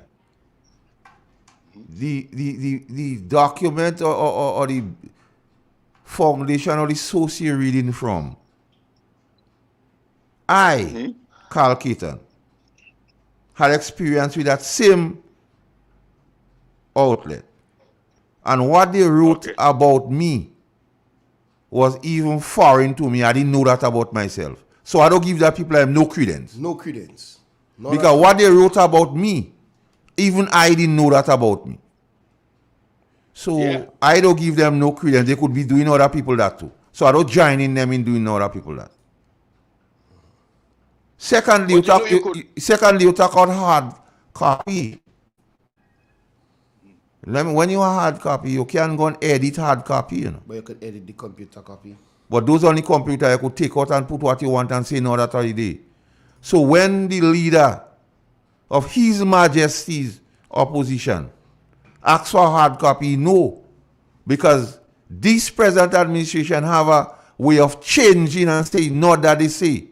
They give people letter to go, and after they say no, not that. So you have to be careful. Hard copy.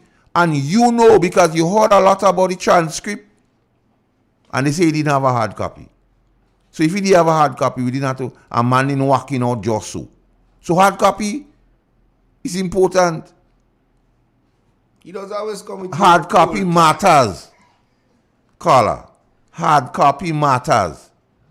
When people intend to do stupidness, they don't want hard copy to hold them to it. Exactly. So anything you go and edit on online, and they say, oh no, that's what they did, and all kind of thing, and thing. Hard copy holds you to the fire. Caller, just know that. Well, thanks for calling and having your views. No. We respect him, but we don't agree with what he's saying all the time. He always commits. But he understand the gravity of the pay and grading. Yeah. He understand who the government is not being straight with.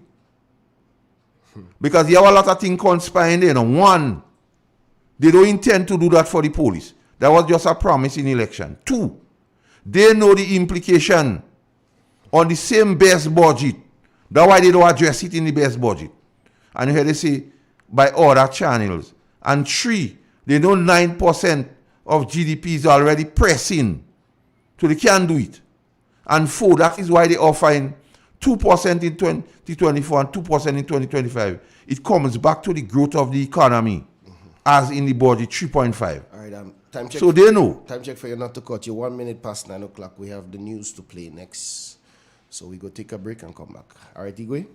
We don't need no other leader. We are one. Informative, entertaining, and first. Every hour on the hour.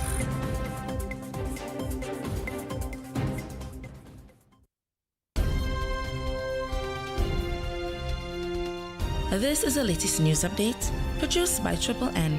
Details when we get back.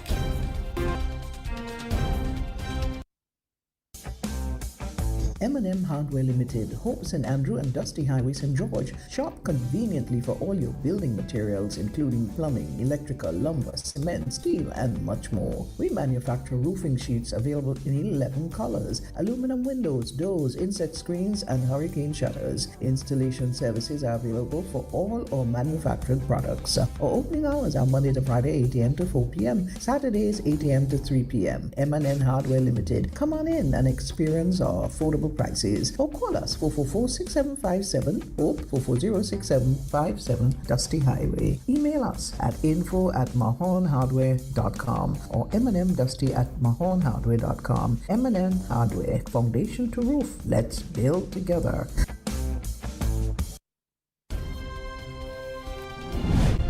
Locally, the Grenada government has disclosed that one of the people named in the list of transition advisors associated staff hired to work in the public sector since June 2023 was not paid despite documents presented to the Parliament by Prime Minister and Minister of Finance Deacon Mitchell showing differently. In the region, in the Bahamas, Deputy President of the Senate, Her Honor Elizabeth Thompson, has been speaking about the reckless behavior on the nation's roads and calls for a greater discipline, especially as it relates to the PSV sector. We now listen. Miss Elizabeth? It seems to me that if you are going to be employed as a ZR driver in Barbados, that you have to have a particular attitude. And whenever you speak to ZR drivers or their conductors about things that they are doing that are wrong, they don't say sorry, they don't back down, they just abuse you in the worst way. They continue with reckless driving irrespective of how many times they're prosecuted or how many accidents they have.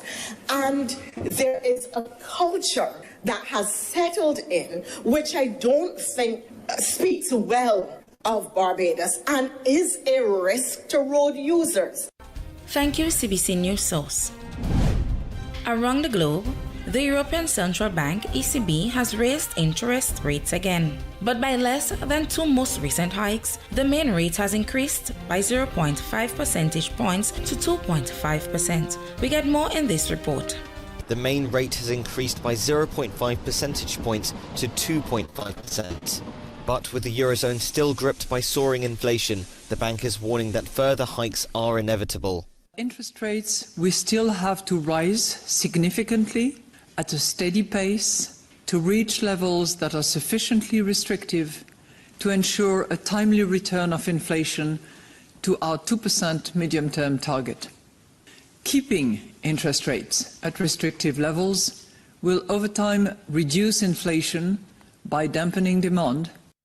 The ECB's decision follows similar moves this week by the US and UK, but at 2.5%, the Eurozone's current rate is still significantly lower than in America or Britain. Increasing interest rates is one of the main tools used by central banks to tackle rising prices by slowing the economy down. The cost of living has been surging this year across much of the globe, fueled by Russia's war in Ukraine and lingering shortages of supplies following the pandemic. Thank you, Euronews team. And in sports, Leaf Golf has added 3 new events to its 2023 schedule, which will take place in Arizona, Oklahoma, and West Virginia. This ends the latest update of news. Thank you for listening.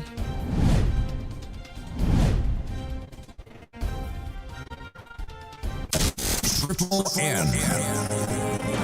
Informative, entertaining, and first. Every hour on the hour. Ozone really gets it clean. Get with the Ozone family line of products. Ozone liquid laundry detergent. Perfect for your semi or fully automatic washing machines. Yet suitable for your hand wash. Soft on your hands. Ozone disinfectant cleaner. It's the most powerful disinfectant and cleaner with a long-lasting fresh scent.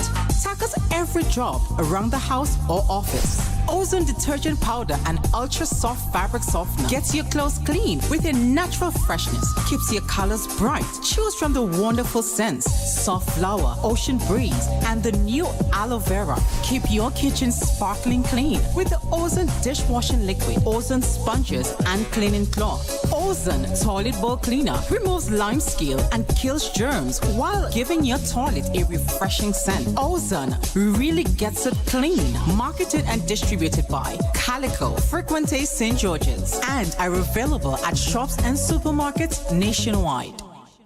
Holiday cheer. So Christmas is coming early this year. Unwrap the true magic of Christmas on Real FM 91.9 and 91.5. The time of love and giving is here. So come, take advantage of our specially developed packages as we celebrate our 18th anniversary as a media entity. Packages start as low as $500, which guarantees 5 spots per day, Monday to Friday, and bonus spots on Saturdays. Promotion ends January 31st, 2023. Call 442-0975 or email us at real919fm@gmail.com for more information. Don't miss this superb opportunity to get great discounts when you advertise with Real FM. Sandy's Variety Store, located on Main Street, St. Patrick. That one-of-a-kind store where you can find ladies, men, and children clothing in all sizes and styles. Underwear for men, women, and children. Shoes, sneakers for the whole family. We also carry plus sizes too. One-of-a-kind items where you would only find at Sandy's. And guess what? You won't find more than 3 items that's the same. Sandy's Variety Store. Call us at 418-4769. That number again, 418-4769. Sandy's Variety Store. Hey now, listen to this and listen carefully. At Low Tongue Sauters is the best little seafood restaurant on this lovely island. Bacon shark, steamed fish, fish and chips, and the daily catch, whatever that may be, we have it for you. To complement this, you can have the most tasty sorrel, golden apple, ginger, and passion fruit drinks, all locally made, just as you know it to taste. As you visit our restaurant, take some time to browse through our super convenience store, where you will find an item which has not been seen for so long. We offer you the best prices on t-shirts and unisex vests, casual and dress shirts, and the widest range of body oils. For whatever the occasion, find the fragrance, be it male or female. For you and only you, we have a wide variety of headphones and chargers. So here's what. Visit for the food, the bar, or the store, and stay for the others, because you never know what surprise is in store for you. We're open from 9 to 9 Monday to Saturday. Sunset Restaurant. Unwrap the true magic of Christmas right here on Real FM 91.9 and 91.5.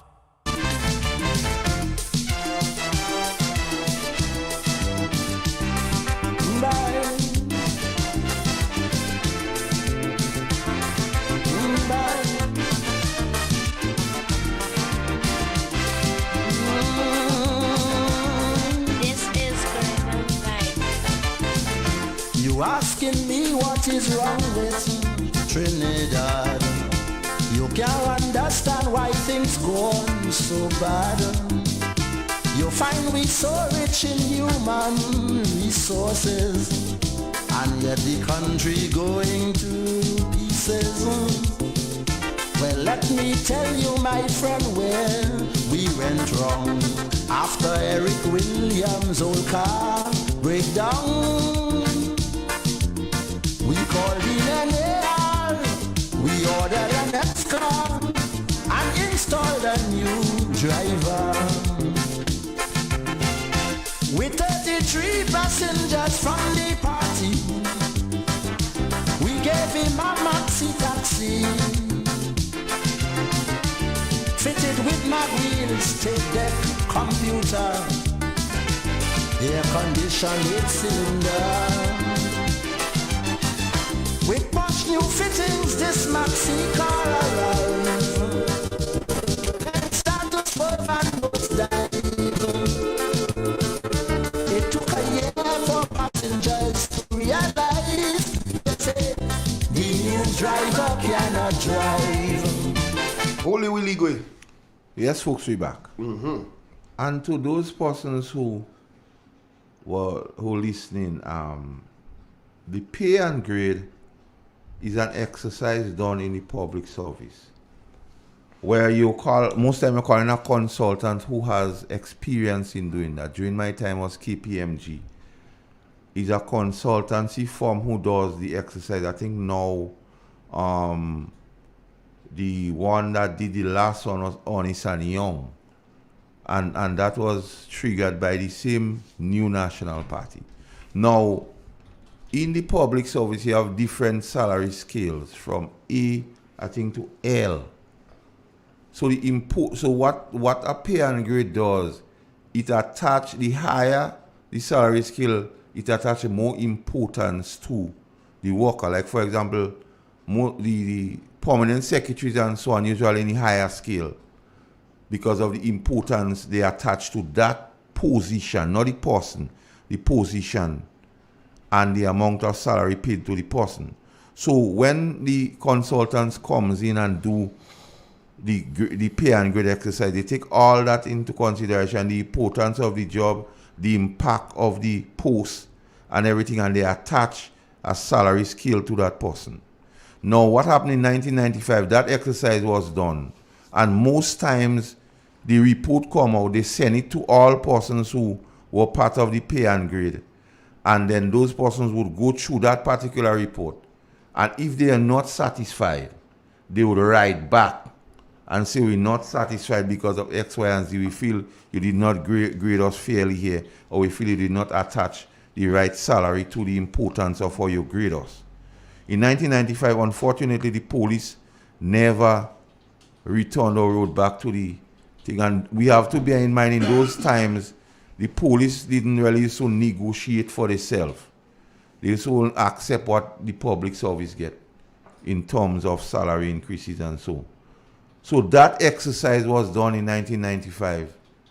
And when we recognize what happened and we approach the government negotiating team, in other words, to deal with or to treat with it immediate, because they could not treat with the police singly. There was a whole exercise to be done again. Some allowances was attached to upset that.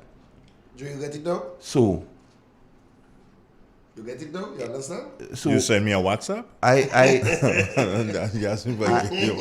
give a practical example there that in some cases, and the example is between the nurse and the police, where when you go through how it is set up now, about $400 in deficit. So when you work it up, it's 120 something thousand. So it's a lot of figures. Based on what you just said, then there is no pay and grade for the constables, you know. Yeah, but no, it's how you equate them with which part of the public service. So I use the example of a corporal. So a constable, when you look at the scales of attachment. Who are you going to attach? You've been there. So where would you attach a constable? And that is for the constables who are listening here. Yeah, so they could get an understanding of where they might be. The present salary structure of the constables should the adjustment when we did our own calculation and adjustment at the time, there was our $200 in deficit, $200 a month. Okay, now if they are in $200 deficit, that means $200 in deficit than the lowest grade on the scale. Yes. So you know what that means? Yeah. You have to first deal with them. You have to bring them up to that level. You have to, that $200 void, you have to fill it. And then you can start talking to them about pay and grade, correct? Definitely. So that makes it even more difficult to be handled. It is not something that can be handled with the stroke of a pen. Why that word? You take that word from me? No, I don't take. I was just thinking of the stroke of a pen. Well, I can use a bigger word, you know. No, please. I can say a strike on a manuscript. Or scribe on a manuscript. Scribing on a manuscript. Yeah. You understand? No. But and it makes it really difficult. And hence the reason why I realize that you, for one, have always said that things happened under the NNP administration. And these things that happen, they happen because Prime Minister at that time, Keith Mitchell, with his experience and with his understanding, and there's some words that you use. What are those words again? Youthful exuberance and what again? Lack of institutional knowledge. No, the ability of Keith Mitchell to understand what really and truly he had to do. It took him a while, Carl, to institute the pay and grade because he knew that there was a serious chance of him bringing the country to a standstill just by handling pay and grade for public workers. Yeah. Now, lack of institutional knowledge caused this present administration and youthful exuberance. It caused them to do so and say, hold on, we can handle this. This is just scribing on a manuscript. Yes. And that is why they made the promise. And now that they're in a position where the technocrats and people like the same World Bank and IMF that they don't like to subscribe to, they're saying to them, hey, you can't touch that. If you touch that, then you're going bankrupt. Now that is where the problem is. They did not understand, and therefore by not understanding, they have put themselves in a serious bind. So when your caller just now indicated something to the effect that a newspaper was saying first shot. Yes, fired. First shot fired? Yeah. He's correct. They fired the shot on themselves. Yeah. It's like committing suicide. They did that themselves. But Dre, if you recall, in you and me being on such programs, even during the campaign, and we were here and somebody indicated that only the National Democratic Congress that spoke of the police. Mm-hmm. I said to you, if you remember, what they promise and what they're saying is not easy to do. It is not easy to do. First of all, the amount of information you have to gather. Because it's not just coming and say, we go fix it. It's understanding what the problem is. You can't fix something you don't know what is, Andre. And then understanding what the problem is, you now have to put things in place to rectify, not the symptom. So when there's a school of thought information to suggest that they would just offer the police $100 increase, that is not treating with pay and grade. Because if you have to treat with it as they say they will treat with it, you must do what you just said. You must bring everything there and then move on. And when those promises was made, Jay, if you see the reflection on information suggesting that the government negotiation team only offering 2% increase in 2024 and 2% in 2025. That tells you. What does that mean to the ordinary police officer? 2%, 4%, 2%, 2%. 4% in 23, 2% in 24, 2% in 25. What it means. Explain that to the normal police officer. Okay, so the present salary a police officer is at now, the government is saying for 2023, we're going to give you 4% increase of that salary. So if a police officer is working for $1,200 a month, his salary is going to be increased to what? So you find what is 4% of 1,200? Of 1,200. So if it's $20, then he gets an additional $20. Okay. Maybe your good friend who is very good at his calculator could find out what is 4% of $1,200, and thus you'll be able to proceed from there. I saw him using his calculator this morning, so maybe you can continue. I hope he ain't giving us wrong. I hope it's not Nazimatics he working out. Yeah? It could be Nazimatics. But Carl. Yes. Oh, that's 4.8. 4.8? 4.8. 4% of $1,200 is $48. $48. So Carl. Simple maths. Simple maths. You are you're working for $1,248, and then the next year you have to find 2% of $1,248, and then when you add that on the next year, you find out 2% of that addition. However, daily thing comes in, and you realize pay and grade is not easy. You have salary scales, and there's something you call increments.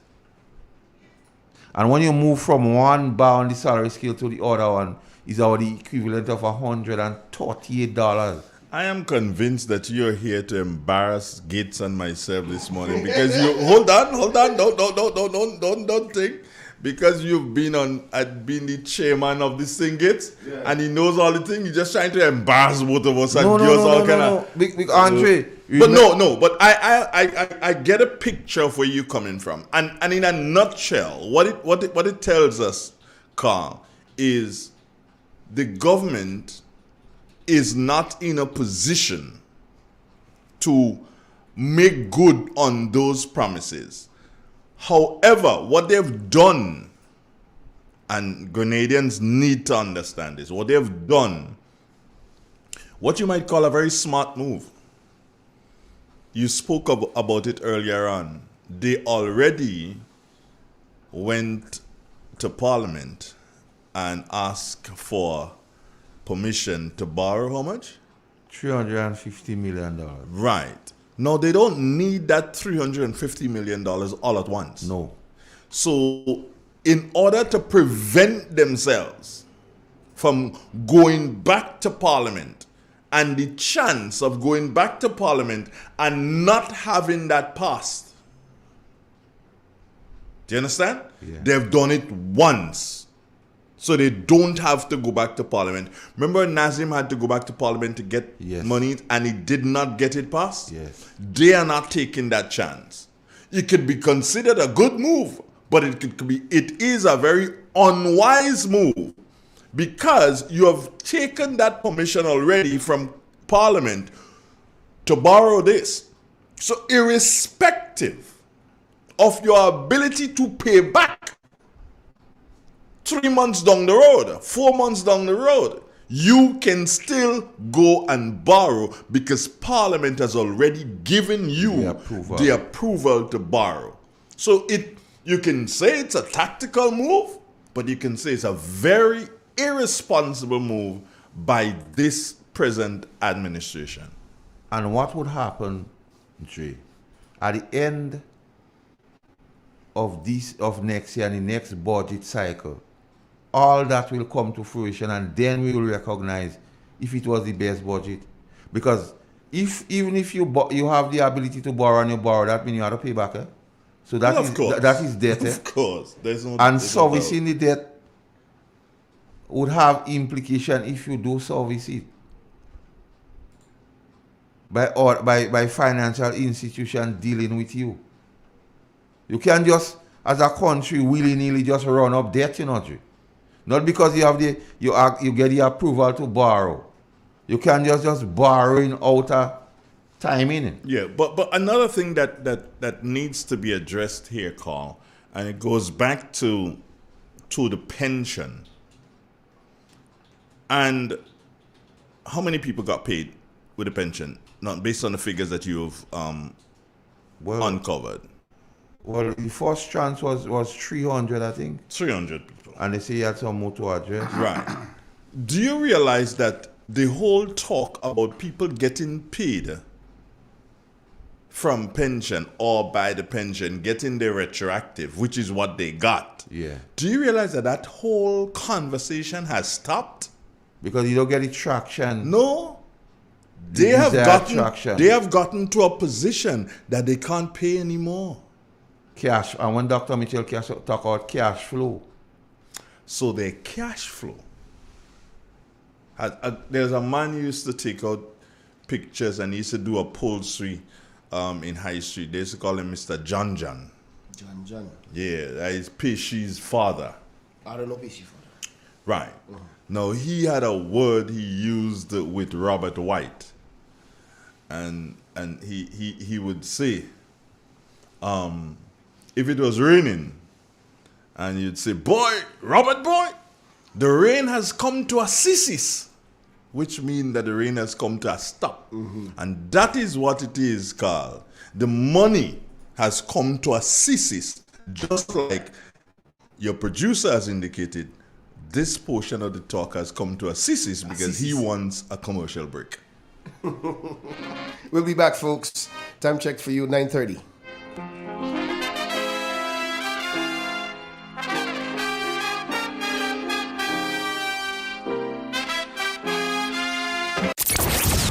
Holiday music all season long, right here on Real FM. Ozone really gets it clean. Get with the Ozone family line of products. Ozone liquid laundry detergent. Perfect for your semi or fully automatic washing machines. Yet suitable for your hand wash. Soft on your hands. Ozone disinfectant cleaner. It's the most powerful disinfectant and cleaner with a long-lasting fresh scent. Tackles every job around the house or office. Ozone detergent powder and ultra soft fabric softener gets your clothes clean with a natural freshness. Keeps your colors bright. Choose from the wonderful scents: soft flower, ocean breeze, and the new aloe vera. Keep your kitchen sparkling clean with the Ozone dishwashing liquid, Ozone sponges, and cleaning cloth. Ozone toilet bowl cleaner removes lime scale and kills germs while giving your toilet a refreshing scent. Ozone really gets it clean. Marketed and distributed by Calico, Frequente St. George's, and are available at shops and supermarkets nationwide. Here's a message for you to come join me on Christmas Shack Shack. It is going to be your ultimate Christmas show. Tuesdays and Thursdays from 8 to 10 p.m. It's going to be a blast. Remember the dates now? Tuesdays and Thursdays from 8 to 10 p.m. starting November 15th right up to the 22nd of December. Follow me on Facebook, YouTube, and Real FM. Christmas coming again. You ready for parang? Use some holiday cheer, so Christmas is coming early this year. Unwrap the true magic of Christmas on Real FM 91.9 and 91.5. The time of love and giving is here, so come take advantage of our specially developed packages as we celebrate our 18th anniversary as a media entity. Packages start as low as $500, which guarantees 5 spots per day, Monday to Friday, and bonus spots on Saturdays. Promotion ends January 31st, 2023. Call 442-0975 or email us at real919fm@gmail.com for more information. Don't miss this superb opportunity to get great discounts when you advertise with Real FM. Sandy's Variety Store, located on Main Street, St. Patrick. That one-of-a-kind store where you can find ladies, men, and children clothing in all sizes and styles. Underwear for men, women, and children. Shoes, sneakers for the whole family. We also carry plus sizes too. One-of-a-kind items where you would only find at Sandy's. And guess what? You won't find more than 3 items that's the same. Sandy's Variety Store. Call us at 418-4769. That number again, 418-4769. Sandy's Variety Store. We wish to interrupt this program in order to bring you this special bulletin. This is your Christmas radio station, Real FM. Ho, ho, ho!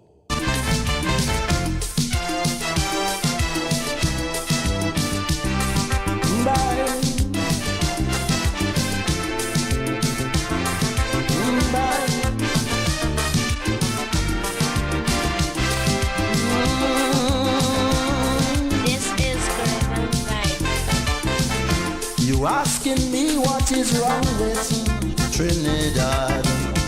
You can't understand why things go on so bad. You find we so rich in human resources, and yet the country going to pieces. Well, let me tell you, my friend, where we went wrong. After Eric Williams' old car breakdown, we called in an AR, we ordered an X-car and installed a new driver. With 33 passengers from the party, we gave him a maxi taxi,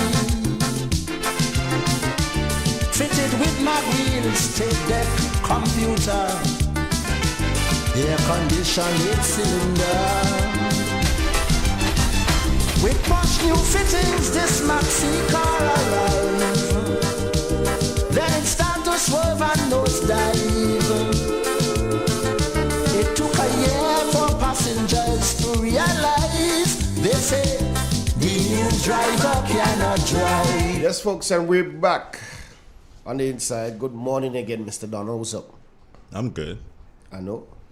Well, you asked me a question. Do you want me to ignore you and don't answer? No, I wouldn't do that. But I have a question for Carl. Mm-hmm. You see, and the question stems from snippets I've been seeing on social media and conversations that I've been privy to. Some of them I was not a partaker. I was probably eavesdropping, which is sometimes bad, but sometimes it's good. I didn't go to eavesdrop. I was there and people started a conversation, so I just listened, and that is eavesdropping. But nonetheless, you hear a lot about, or you have heard a lot in the past about selling of passports. And even a former minister of government who is attributed with with a statement that the stadium is too big. That minister, at one point in time, it is alleged that that minister said to his finance minister, we ain't selling passports, we ain't going down the road of Keith Mitchell. So the Congress, they have been noted as saying, we are not going to get involved in the selling of Grenadian passports. Okay. You now have what some folks term to be a new Congress. And they are saying that we expect to make over $100 million in 2023 from CBI. And some of the folks who were touting and saying we are not selling Grenadian passports, they are now supporting the CBI. Keaton, explain to us, is it the same thing? Is it the same thing, the CBI and selling passports, or is something completely different? It's the same thing. But CBI is not a bank or not something? Not a bank. No, man. CBI is citizen by investment. Okay. But for those of us who kind of a little bit slow, expound. Big word again, you know, call them waiting. Nah, man. Well, basically, the CBI is a program where you have a lot of investors being part of who, for different reasons, would like to have the passport of Grenada, because it makes things easier for them because of some of the privilege Grenada enjoy, especially with the United States of America. Mm-hmm. And one part of it is passport, but the other part, they could come in this country and invest. They become investors at the same time. Because you have two parts and the fees varies in the CBI. In terms of passport, the fees is $150,000, because we heard a lot about the $150,000 recently. Yes. And the other part of it, the investment part of it is $50,000. Now, the point here is, Andre, the image of the country, as you spoke of, the former people always used to go on the part of we selling the patrimony and we damaging the image of the country. Mm-hmm. They used to link that to when NNP was around and CBI. So they say we don't take in part in that because... It wasn't CBI then, it was selling passport. Yeah.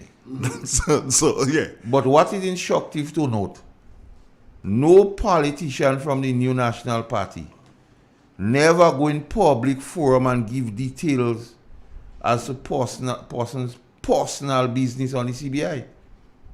We cannot say that about the present Prime Minister, because he was heard in the Trade Center speaking of a particular Polish gentleman and details out how much money is paid here and cabinet conclusion there.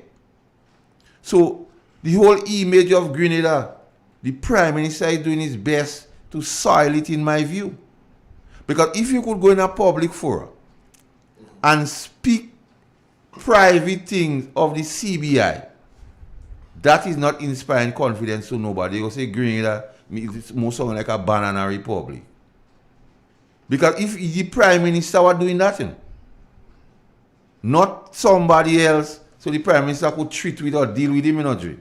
He giving details and trying to support what he says by providing receipts. The same CBI, the same one what the patrimony, the same one that goes to Grenada. This present Prime Minister doing his best. My other question is, with you being the chairman of that committee, that is spokesman. Yeah. Spokesman. You being that, and you having a better understanding of budgetary things, I would say, than I do, and that's a fact. Mm-hmm. Now, what I want to ask here, is the CBI guaranteed money, Carl? Nope, it's not. It just okay. So okay, go on. Because the CBI program, Andre, sometimes we and I'll draw a parallel here. We say tourism is fragile. Mm-hmm. In the same way, tourism is fragile, and some believe that something could happen in the United States. For example, the administration could give advisory not to come here. Mm-hmm. And it could affect the tourism product. Mm-hmm. Because other countries, Europe and so on, go take cue by that. Mm-hmm. Based on what the State Department speaks on the CBI, it could have a damaging effect on the CBI. So it is not guaranteed. It's like what happened to farmers recently, too much rain. Yeah, you can't plant. Somebody just asked me for peas, and I know that's a no. They didn't cater for all that rain. Yeah. And there lies the crux of the matter. And I'm happy you asked that question, because I need to say this, mm-hmm. Andre. What is frightening, Andre, with the CBI program presently is this. The Minister of National Security is the one who signs off on every passport under the CBI. Okay. The Minister of National Security in our case is the Honorable Prime Minister Dickon Mitchell. Case in point. Okay, so He's the Minister of National Security. Yeah, that's correct. The Chairman of Cabinet, because Cabinet responsible for setting out how the program runs. The Cabinet of the country. The same gentleman is the Chairman of the Cabinet. So the Chairman of the Cabinet happens to be the Minister of National Security. And by my last check on the cbi.gov.gd,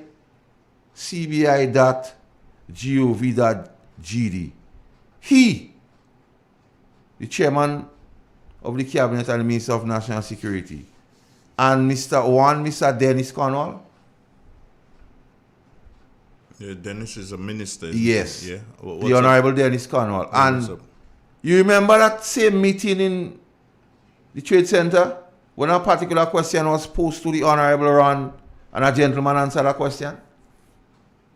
Yeah, I remember the meeting, and I remember Ron was slighted, if you recall it that. These people, Mr. Cornwall and the Honorable Prime Minister are listed as agents of the CBI. And that is for the website.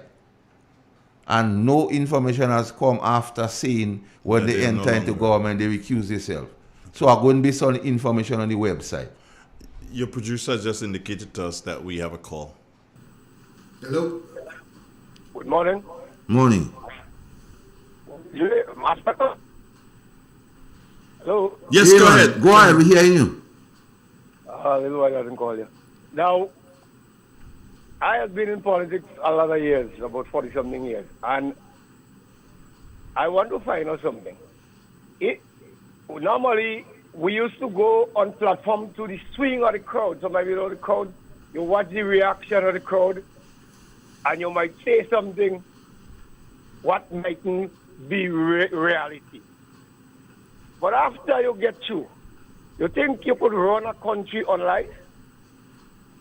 You think we could run a country by just telling lies to the people and be successful? You believe it could happen in a place like Grenada? I was also told that by activists, 300 persons got $44 million. They're saying back pay, but I know it's retroactive, as you explained. Real FM has been giving us good food. This is why I have some people here listening now. And $44 million was paid to them. And I heard it will be 75 and as that you're breaking I don't know what really going. Who fooling who? All right, thanks for your contribution, but you're breaking up a bit there. So have a nice day. And Carl, just to regurgitate a bit on what he said, because he's saying that, hey, can you run a country in lies? No.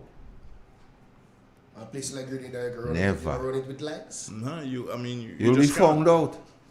You'll be found out. Well, I guess that's what's happening. So we back with the whole aspect of CBI, because folks, and this is what I want you to clear up for them, Carl, is that a lot of folks think that it's like CDB. No. ECCB. No, it's not guaranteed money. Or OFID or whatever is like guaranteed money. And not realizing that CBI, it means citizen by investment, which you just indicated. And that has to do with the selling of passports, which is the same thing that the Congress as a party has been against. So I get the impression at this particular point in time, Carl, that what is happening, the Congress is behaving like an amoeba, shifting shape to suit the occasion. Iguana. Yeah, salamander. Yeah. Do you understand? So, go on. But Dre, what is frightening, Andre. Based on the website of the CBI, the present Prime Minister and a very senior government minister, Honorable Cornwall, are agents of CBI. So how could you be the one to set how the program run, be the one to sign the passport, and be one who could benefit from the thing? Because, Dre, and folks have to understand, Carl, before you even go into that, folks have to understand, the Prime Minister, yes, he is the Minister of Finance, but he does not write his check at the end of the month. No. There is somebody who is responsible for that and will send it to his account. So he cannot, nobody could say, well, the Prime Minister pay himself X and pay himself Y. They can't do that. So I mean, when you have him being still identified on the website as an agent, that speaks volumes. He needs to. And I'm hoping that he's doing it at this time, in case he forgot. But he needs to recuse himself from that position, and so too does Mr. Cornwall and any other person within the circles of cabinet who is an agent or who is affiliated to a company that provides that service. They need to recuse themselves from that position at this particular point in time. And for the Prime Minister, it is not just taking out his name, you know. He more than likely may have to resign from the company that he headed, because it is the company, Carl, that is the agent and not just him. So he needs to not just recuse and say, okay, fine, I'm no longer involved, but he needs to do so and say, okay, fine, I am no longer involved in this body, because that body or that organization may want to keep on selling their passports. And here's where the big thing is. When he does so, he recuse himself, Carl, and then he say, okay, fine, I resign from the company. It doesn't mean that he doesn't still own shares in the company. But what is dangerous, Andre? What is dangerous here? A person who intends to be part of the CBI program, Andre, knowing that the Minister of National Security is also the chairman of the cabinet and possibly an agent, you don't think that person will gravitate towards him thinking they'll get preferential treatment? Well, it is believed. It is believed that, and that is with Grenada having no sort of what you call it, Carl, campaign financing laws. It is being alleged that because of the Prime Minister's association as a lawyer, that he was able to, as they say, make it softer on the NDC re-election campaign. As a matter of fact, Mr. Glenn Noel, very early, even before or just around the time when Mr. Deacon Mitchell, as he was, became leader, Mr. Glenn Noel indicated that, hey, we find a man who have money now. He said that. Yeah. Where was he getting that money from? Was it his personal funds? Well, Andre, you asked an important question earlier. Is there any guarantees with the CBI? You tell me. Now, looking at the budget and the monies they hope to make from the CBI program, $83 million in one way and $111 million the other way. where they plan to make $83 million, the fees there, the government fees is $150,000 for a single person and a family is $200,000. So if we're looking at a figure of $150,000, to make that $83 million, they will have to sell 553 passports. So if you do sell that amount of passports, you do make enough money, so that is not a guarantee, Andre. The other part where they plan to make $111 million, the government fees there is $50,000. So to make the $111 million, you must sell 2,200 passports. So if you do sell that amount, you will make that money. So there is no guarantee. There is no guarantee that 2,200 persons would want to be in that, or 553, a total of 2,700 and so many persons. You're not sure that these persons would want to be part of the program. Let's track back a bit, Carl. In Parliament, this last time around, Dr. Mitchell spoke to a gentleman who was an ambassador to Grenada, am I correct? Warren Newfield. Mm-hmm. You heard that name? Yeah. His name is also tied to a project here in Grenada? Yes. Is that a CBI project? Yes, a CBI project. His name is also tied to the National Democratic Congress at this time? Yeah, there were information to suggest that. There's information to suggest that? Yeah. So are we to believe that there is a 99% probability that maybe that gentleman allegedly provided funding for the Congress in relation to their recent election campaign? It is quite possible. It is quite possible. Remember, Carl, what is important here, as you'd always say, what is important to note is that in the Prime Minister's first press conference, Carl, what did he say? That he is going to be looking for ways to mend or to end what he considered to be an unfair dispute. Mm-hmm. Nobody, and that's the crux of the matter, no one has ever looked at the situation and to realize whether or not that gentleman wronged Grenada. Yep. They are all thinking that Keith Mitchell wronged the gentleman. But based on the track record of this administration, it doesn't believe in wrong or right, because the money is paid to teachers, the court held it was illegal, but they still pay. So remember we spoke of when he was in that discussion with the outlet in Tobago, restorative justice was something he spoke of.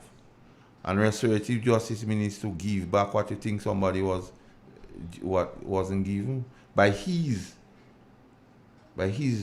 thinking.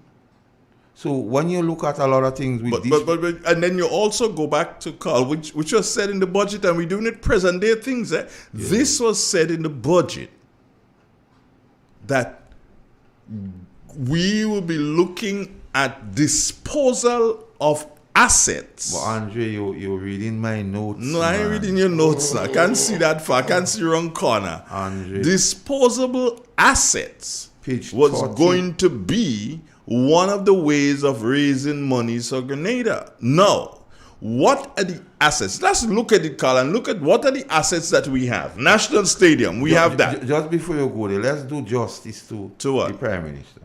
Financing of the budget on page 13 of the budget document. Item 1, 2, 3, 4. He said, Mr. Speaker, I am pleased to report that the 2023 budget is fully financed. And one of the ways he said, other sources draw down from the Consolidated Revenue Fund and the disposal of assets. No other sources of funding are projected. Stick the pin on the assets there. Stick the pin on the assets. Take the call. Take the call. Stick the pin on the assets there. Good morning. Hello. Hey, good morning, Andre. Yes, good morning. Yes, go ahead, please. How are you guys doing? All right. So the first thing that I do have is a question, and the question is there that are involved in selling passports? And when you answer that, then I'll make my statement. Say that again. Is there any other Caribbean islands involved in selling passports? Yeah, it's a world thing. It's not just Caribbean. It's a world thing. But the United States does it, you know. The United States does it. As a matter of fact, there are Grenadians, and I'd let them remain nameless. But there are Grenadians who, born Grenadians, I'm speaking of here, not any who came in, but there are Grenadians who would have been able to accumulate enough monies so as to purchase passports in the United States of America based on the investment and based on what they're able to buy. There are Grenadians who have done that. And I ain't talking about going to America and getting married to someone and getting your green card. No. I'm talking about legit. So this is something that is done worldwide.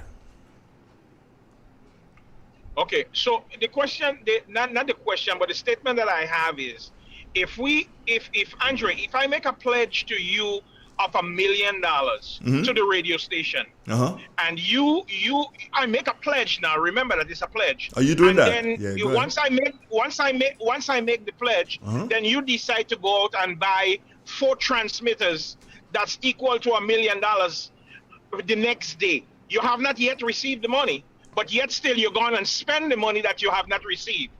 That's the reason why I'm saying that if you're going to read out budget money in the budget, you should be reading out money in the budget that you already have that you can spend. You can't have an item in the budget whereas you're looking for money and you put it in the budget and you don't have the money. So you're spending money that you don't have. Right? That's one. That's one I see. That's what I'm looking at. Now the thing is, how are we going to go ahead and obtain all these millions of dollars? Are we gonna advertise that we're selling passport and invite people to come in? And how do we know that we are gonna get legitimate people, legitimate business people to buy Grenadian passport? Who is to say that a drug dealer that has the money can come in and walk in and say, look, I want to have a passport, because he has money, he's a drug dealer, and he wants to buy a passport from Grenada, and he's going to invest X amount of dollars. Who is to say that that can happen? And I would like you guys to explain that to me and tell me what's the criteria of buying a Grenada passport. I believe that Carl will do some research on that. So as to maybe next time give you checks and what are the checks and balances that are in place, negate against something wrong taking place. Yes, Carl? Well, meanwhile, you could check cbi.gov.gd. A lot of information. A lot of the listeners love when you give them the information, brother. You better believe that. You send them and do that. That's not what they want. But Carl, I want us to go back to that. To where we stopped, which was where did we stop, Carl? Where did we stop? We stopped at disposal of national assets. That's where we stopped, right? Yeah. Good. Drawing from the consolidated revenue fund and disposal of assets. Disposal of assets. So it must mean assets. So tell me, let's look at the top of our heads, Carl, and realize, what do we own right now? Ministerial complex. Ministry of Finance complex. That's on the Carnage. Stadium. Bus terminal. The bus terminal. Nawasa. We still own that. We still own Green Lake. Sometimes you have your uses. I dare say, my brother, you have your uses. Green Lake, Carl. That is a company that the past administration wrestled with, a giant, so as to get that company back into the hands of the Grenadian people. Unprecedented. Now, I see some people praising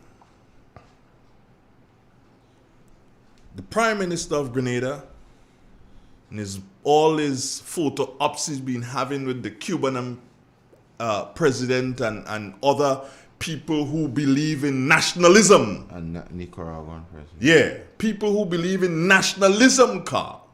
Now, if you believe in nationalism, put it this way, if these people believe in nationalism and you friending them up and hugging them up, shouldn't you also be sharing their point of view? And if you are, why is it that we as Grenadians are getting the impression that you are about to sell our electrical company?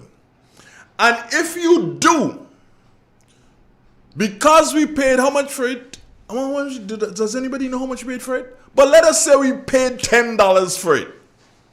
And we was not supposed to pay $10, but you're saying that the cost was inflated and we had to pay all sorts of charges. It's $5 we should have paid, but we paid $10 for it. Who's saying that? Well, no, I'm saying that is what they're saying, because all the what went to court and what didn't want to court and court charges and everything. So it all came to $10. Are you at this time going to sell it for less than $10, or you're going to sell it for $30 so that we make a profit of $20? Is that what's going to happen? We have to sit down seriously, Carl, and look at and strip what the government says when they say it.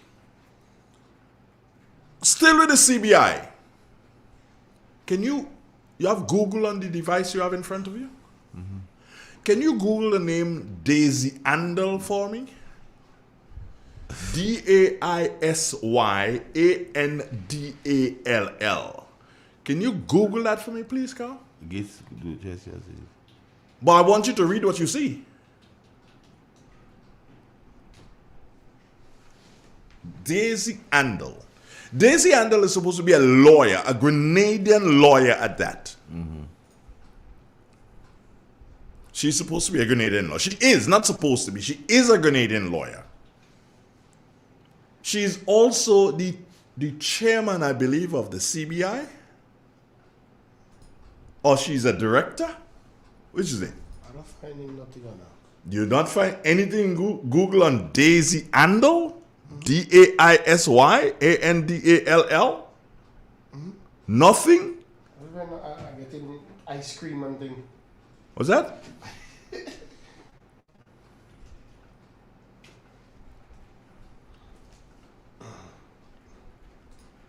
She is supposed to be the lawyer, Carl, for the CBI project. Or the whatever you want to call it. Nobody's seen anything there on Daisy Andall, so she just disappeared just like that? I don't get in. All right. So Andrew might need to do this himself. well, when I type in, she named the Prime Minister show. Which Prime Minister? The new one. Could you believe that? Yeah. What does it say? Is there anything that it says there, no writings or anything on Miss Andall? No, it's like her name was tagged with his picture or something. I don't know. I'm not seeing nothing. Are you not looking where you're supposed to be looking? I'm looking where I'm Carl, are you looking? Yes, she's some. Is her middle name Joseph? This is only how she was General Counsel for the St. Kitts CBI Real Estate Project. And every the same person we seen. Hey, earlier 10 o'clock here. What do you mean? That is the same person, Carl. Daisy, hold on. Daisy. Yeah. Daisy Joseph Andall.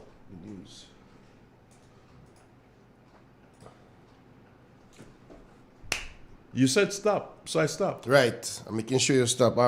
Time check, 7 minutes past 10 o'clock. Folks, sorry that I'm playing the news late. They got me caught up in that. So we go to the news, then we'll be back after this. Triple N. Informative, entertaining, and first. Every hour on the hour.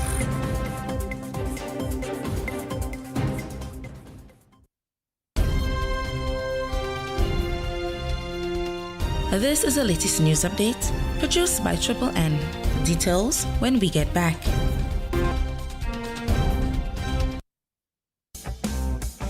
M&M Hardware Limited, Hope St. Andrew and Dusty Highway St. George. Shop conveniently for all your building materials including plumbing, electrical, lumber, cement, steel and much more. We manufacture roofing sheets available in 11 colors, aluminum windows, doors, inset screens and hurricane shutters. Installation services are available for all our manufactured products. Our opening hours are Monday to Friday 8 a.m. to 4 p.m., Saturdays 8 a.m. to 3 p.m. M&M Hardware Limited. Come on in and experience our affordable prices, or call us 444-6757 or 440-6757 Dusty Highway. Email us at info@mahonhardware.com or mnmdusty@mahonhardware.com. M&M Hardware, foundation to roof. Let's build together.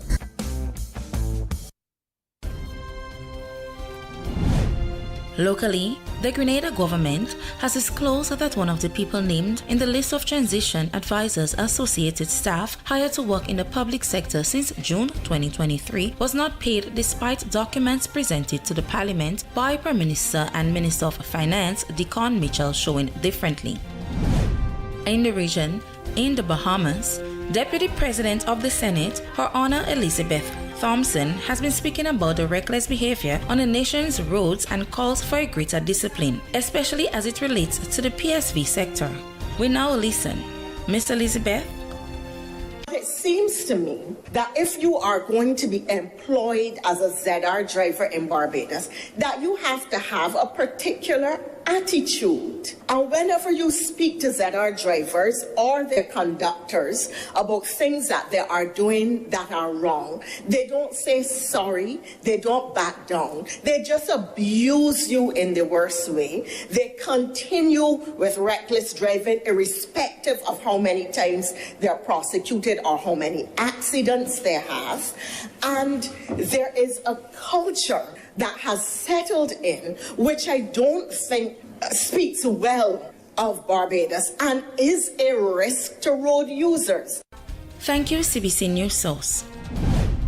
Around the globe, the European Central Bank, ECB, has raised interest rates again. But by less than two most recent hikes, the main rate has increased by 0.5 percentage points to 2.5%. We get more in this report. The main rate has increased by 0.5 percentage points to 2.5%. But with the Eurozone still gripped by soaring inflation, the bank is warning that further hikes are inevitable. Interest rates will still have to rise significantly at a steady pace to reach levels that are sufficiently restrictive to ensure a timely return of inflation to our 2% medium-term target. Keeping interest rates at restrictive levels will over time reduce inflation by dampening demand. The ECB's decision follows similar moves this week by the US and UK, but at 2.5%, the Eurozone's current rate is still significantly lower than in America or Britain.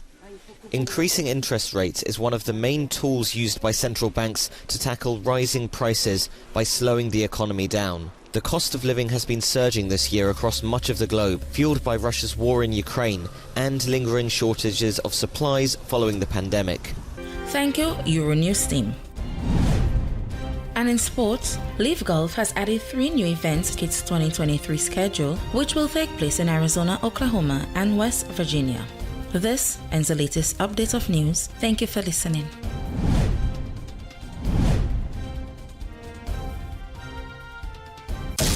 Triple N.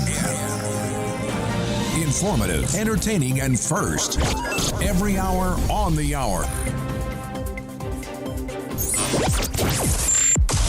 Unwrap the true magic of Christmas right here on Real FM 91.9 and 91.5. We got the call on our way home that something was wrong. When we got here, we saw that the entire house was engulfed in flames. Just sitting there and looking at you, basically your whole life investment going up in flames. It did take a toll on us as a family. Once we decided to rebuild, the thought came up to use the Housing Authority of Grenada. After they sent in their quotation, which we thought was very, very reasonable, we decided to go with Housing Authority of Grenada. They were very helpful. They visited the site weekly. The staff was very professional. The contractor was very professional. They delivered our house on time. The quality of work was amazing. And as you can see today, we are not disappointed. I would definitely recommend Housing Authority of Grenada for all your construction needs. With their affordable costs, high level of customer service, guidance, and building expertise, they will help you as they help us.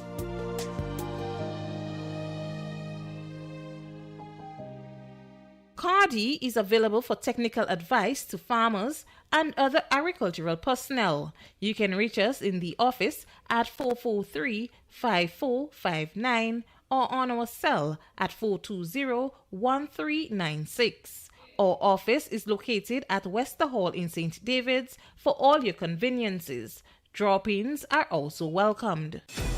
The Grenville Cooperative Credit Union, the credit union of Grenville, takes you where you want to be. Feel secure with the Credit Union of Grenville, taking care of all your financial needs, including savings, loans, mortgages, and sound financial advice. Serving you with branches on Jubilee Street in Grenville, Lucas Street in St. George's, and coming soon, our Grandand sub-office. Call us on 442-8602 or visit one of our offices. With Grenville Cooperative Credit Union, your financial security is guaranteed. Central Point. Yes, Central Point it is. We have available for all your conveniences newborn diapers, pillows, oil for vehicles, disposable paper items, plates, cups, serviettes, etc. Household items, mops, brooms, and rakes, pipe fittings, top up for your phones, cooking gas from Rubis and The Spice, gas for your AC, a wide variety of drinks, soft and alcoholic. If you're in a pinch and need a taxi, that is available also. Contact Bob and Dave at 458-9745, 456-0550, Silverly, or 442-9307. And don't forget, this is where you get enrolled in the university under the cashew tree at Plains in St. Patrick's. Do you know you can lower your electricity bill by changing the way you do laundry? Front-loader washing machines are designed to reduce electricity and water consumption. When upgrading, buy with this in mind. You can also lower your electricity bill by doing full loads of laundry, using the sunlight to dry your clothes, and ironing in bulk. As an individual consumer, I cannot impact global fuel prices. However, I can ease the burden of rising fuel rates by changing the way I do laundry. What can you do? Grenlec, energizing our Grenada. We can all use some holiday cheer, so Christmas is coming early this year. Unwrap the true magic of Christmas on Real FM 91.9 and 91.5. The time of love and giving is here, so come, take advantage of our specially developed packages as we celebrate our 18th anniversary as a media entity. Packages start as low as $500, which guarantees 5 spots per day, Monday to Friday, and bonus spots on Saturdays. Promotion ends January 31st, 2023.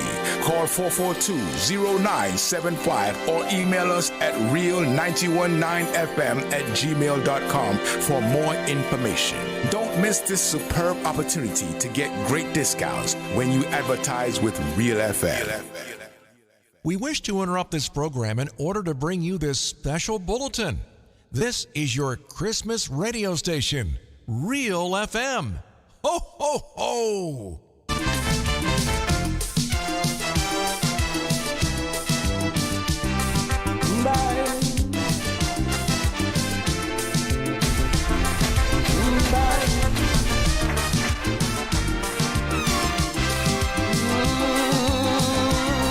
This what is wrong with Trinidad. You can't understand why things go on so bad. You find we so rich in human resources, and yet the country going to pieces. Well, let me tell you, my friend, where we went wrong.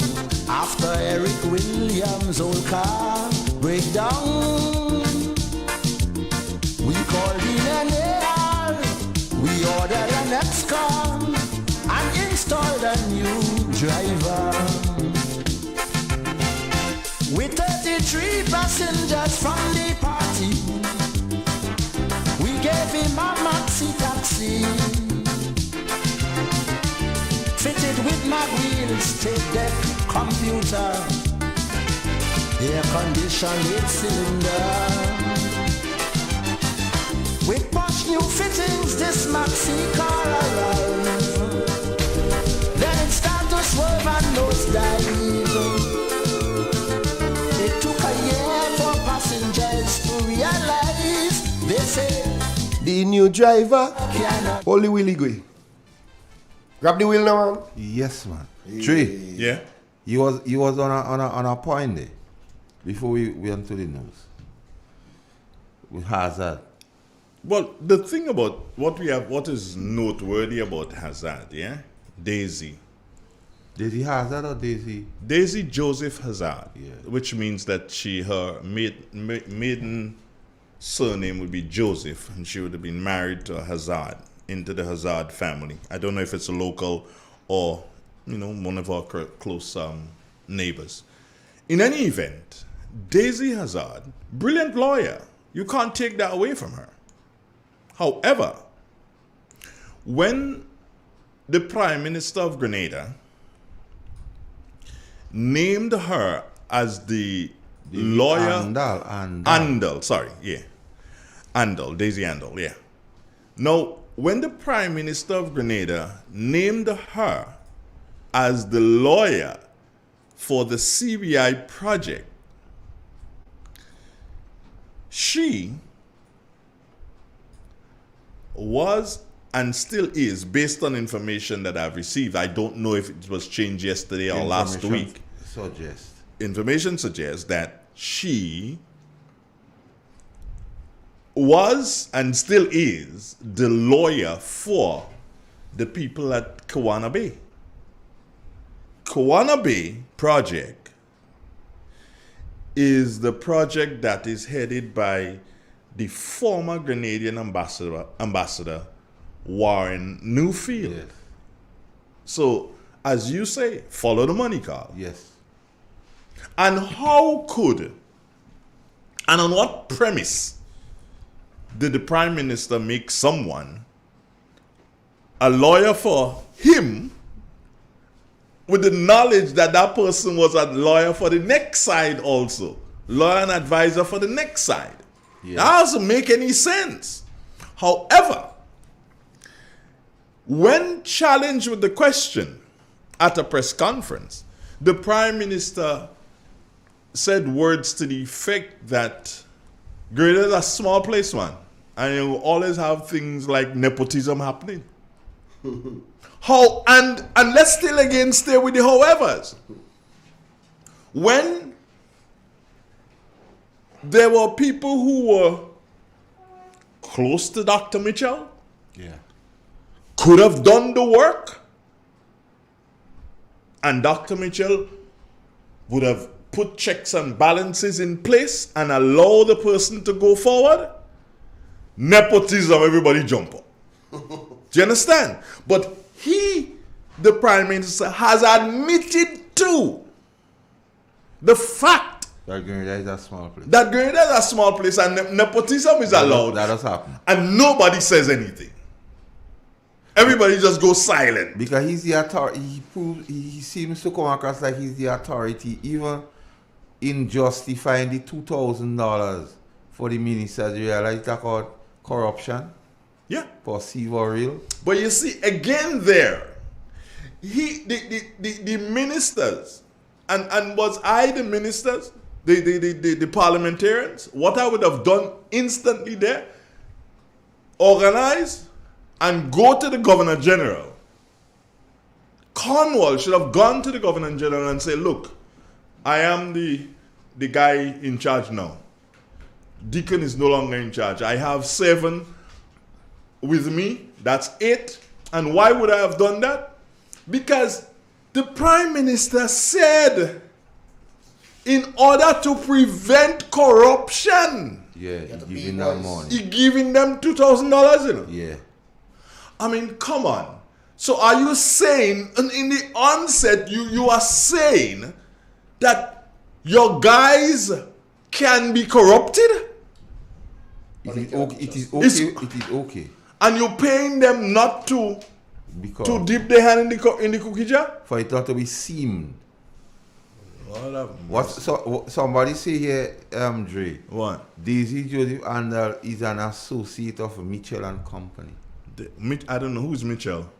Well, I don't know. Is that law Mitchell firm? and Company? Yeah. Is that Deacon Mitchell? I don't know. Oh, okay. I only read what was said. Okay. Andre, and that is the antecedents of the Prime Minister. Big word this morning. Antecedents. Yes, that is him. Antecedents. That is him. He coming to come. He says things when you check it is not true. He thinks he's the repository of every knowledge, so he could determine corruption whether real or perceived. He could determine nepotism real or perceived once he control it. So he's the repository of every knowledge. Because they say he's the best lawyer in the Caribbean and so on. And that is the crux of the matter. But every time he speaks and you fact check him, he don't add it up. Tell the police and them, he go fix pay and grade now, he can't see the report. He go and sit down with only tell everybody on the front burner, now all of a sudden he can't find the report.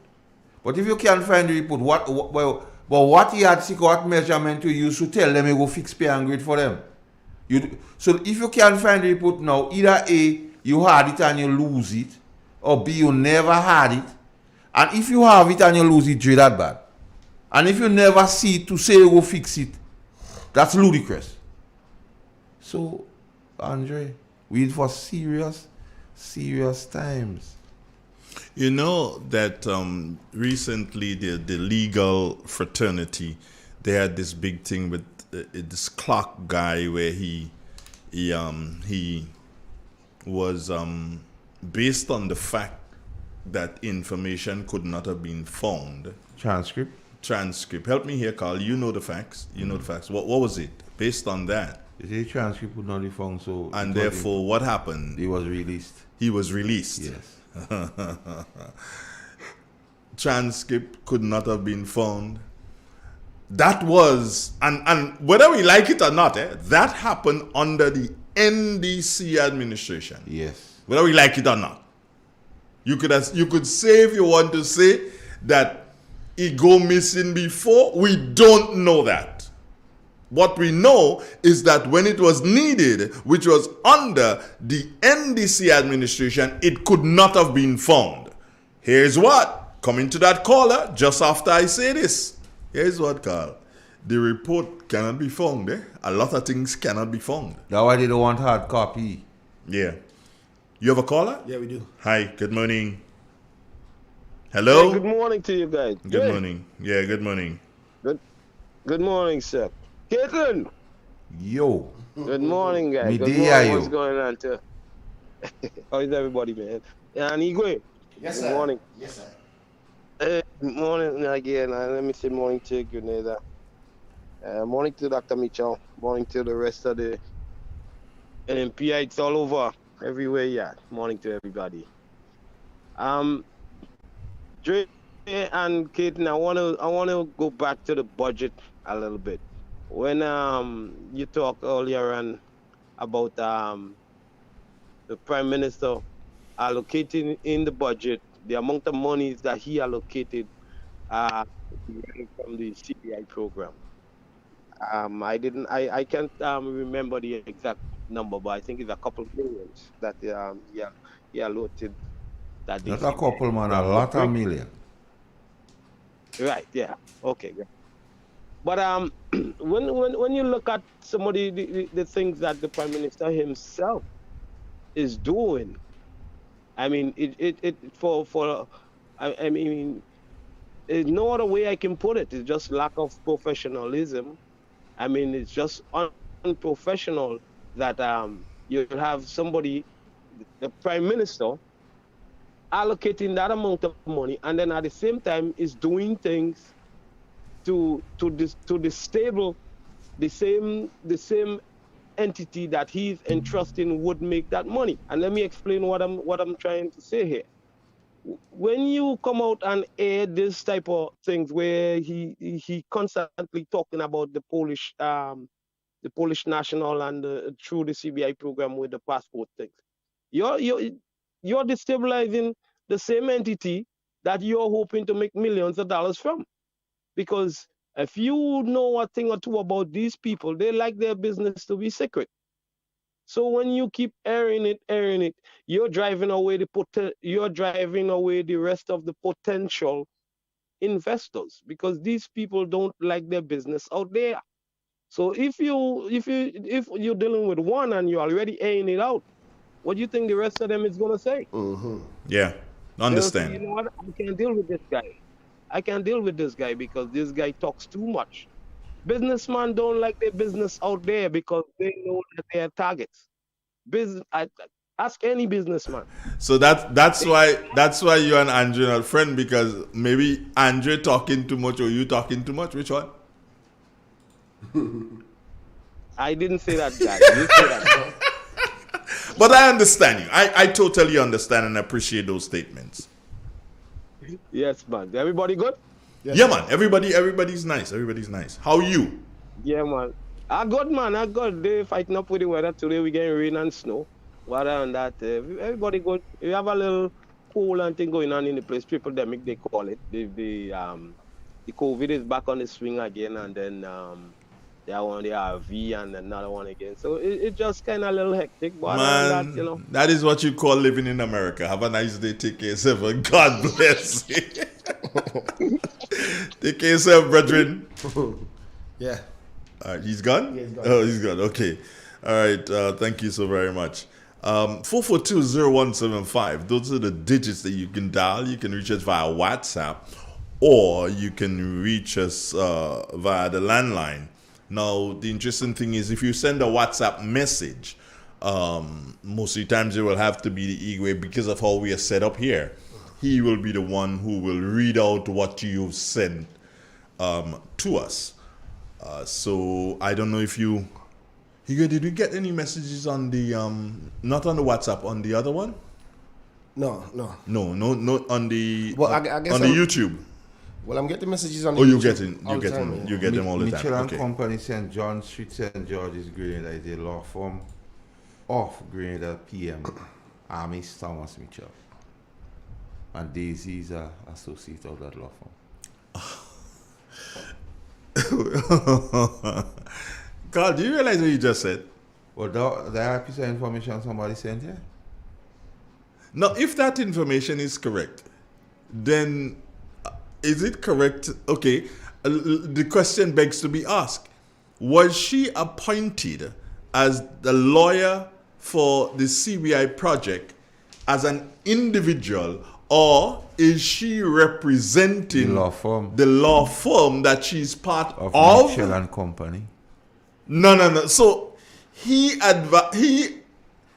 if that is true, then what has happened there is that he has appointed himself to advise himself. Andre, I break it down for you all here on, you know. Yeah. He, the chairman of cabinet, cabinet responsible for setting how the program run. He, the minister of national security, to sign off on all passports. He, based on the website of CBI, is an agent, and we learning now the connection has that his law firm appointment on CBI, like Grenada Carlo Corey. Like that man just Corey. So, but hold on. If you go by what you said, Carl, and if based on Miss Andel being a part of his law firm, well, the whole thing is like I can't call it a Ponzi scheme, no, but it is some sort of a scheme. And hear this, Andre. No, that ain't making sense. Listen to this. The said Prime Minister of Grenada has a law office in his building on Church Street, St. George's, managed by Miss Andrea St. Bernard. I'd beg to say this, Our first Prime Minister of Grenada was a gentleman who was involved in labor. Correct, Carl? Yeah. Eric Matthew Gary. Our second Prime Minister, country ended up in chaos. He was a lawyer. He was a lawyer. Right? Fast forward to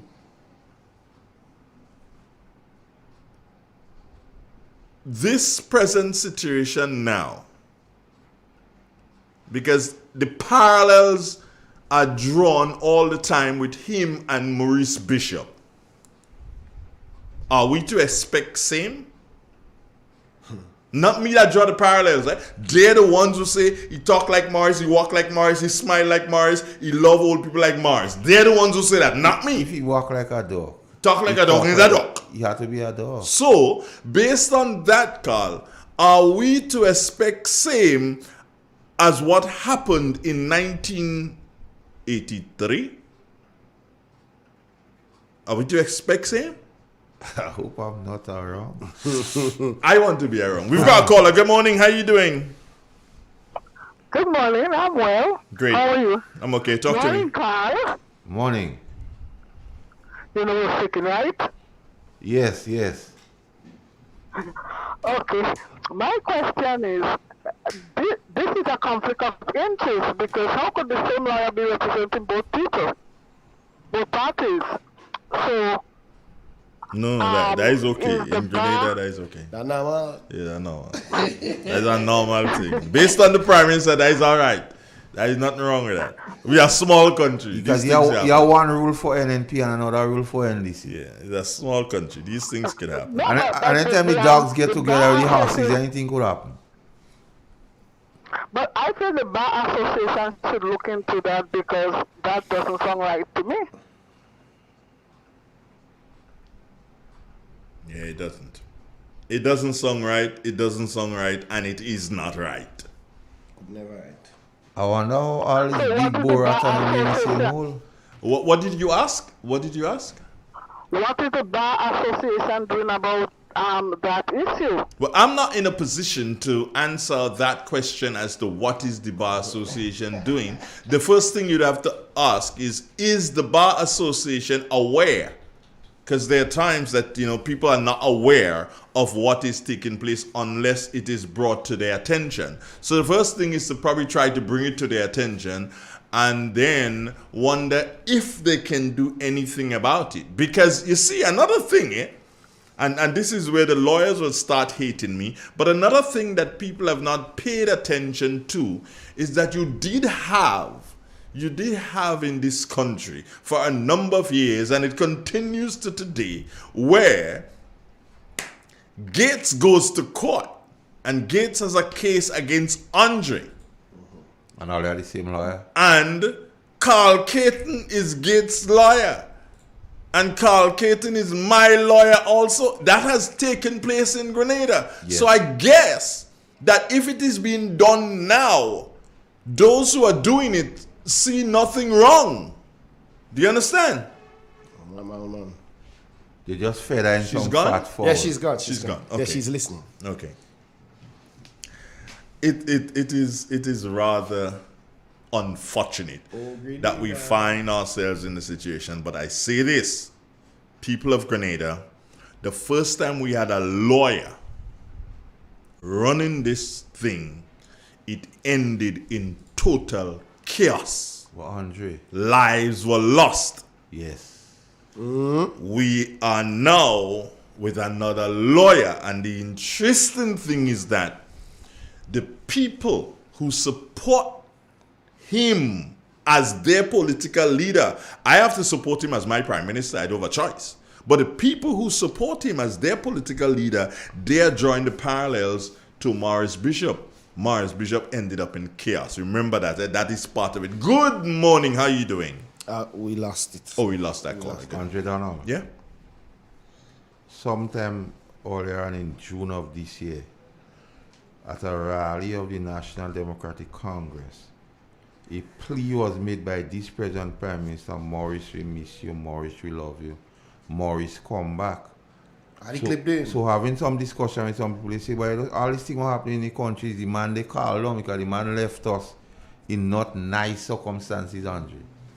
Be careful what you wish for. The caller is back. Hold on, guys. Good morning. Well, gone again. Gone again. Have some patience when you call, man. Patience is a virtue. Just wait a while, you know. Andre, as we are lawyers, there's information to suggest. That I'm a lawyer? No. No. All the shenanigans that went on in the budget debate and documents going in a particular way, that FIU was mentioned. The Prime Minister mentioned FIU about giving some information to FIU. I don't remember hearing that because I was not listening at that particular point. No, my issue here now, if you FIU, heard it, yes. Yeah. FIU, there's information to suggest that the present director or the would-be director of FIU might be a lawyer. There's also information to suggest, and it is alleged, that that particular lawyer was desirous of running against Gregory Bowen in the last election. There's information out there, it is alleged. So when you just explain the whole thing with the lawyers and form and CBI, you realize there's a pattern here, you know. Friends, family, associates, kind of being placed in particular position, I don't know for what reason. And we can't stay close eye. You don't know for what reason? No, I don't know. I'm not the repository of all. You don't have to be. I have my view. I have a comment here for you, Carl. Yeah. Comrade, I would like for folks to stop comparing Morris to any leader that came after him because they are just not in his class. Not the Prime Minister, not Ron, who is playing PM for Morris right now. I can't help you with that, Bridgin. If you're a Bridgin who said that, I can't help you with that. What you need to do is to get to a platform where these two gentlemen may be able to recognize you and understand what you're saying, and then they may be able to take your advice. I don't know if they would be listening to this. I know a lot of their friends and other people listen because they listen for us to make a mistake one day.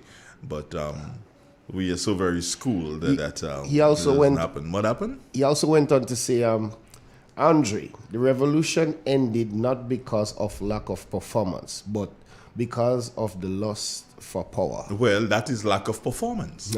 Because you failed to perform in a manner which would sustain growth.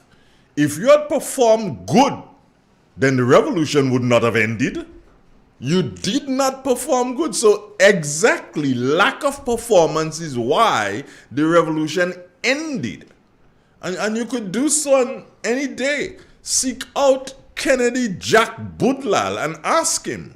And he'll always tell you, performance beats old talk. You could seek Bernard too, man. Seek Bernard. They did not perform well. As a matter of fact, if you live in St. Patrick, go seek out Major Bartholomew. Major Bartholomew. Go seek him out and he will tell you they did not perform the way they should have performed. Thus, the lack of experience which brought on lack of performance led to the demise of the revolution. Andre, we have some developing trend here with the present Prime Minister. Just speak about it in terms of people in position and so on. When he speaks and you fact check what he says, he doesn't add up. Thirdly, he continues to practice leadership by avoidance.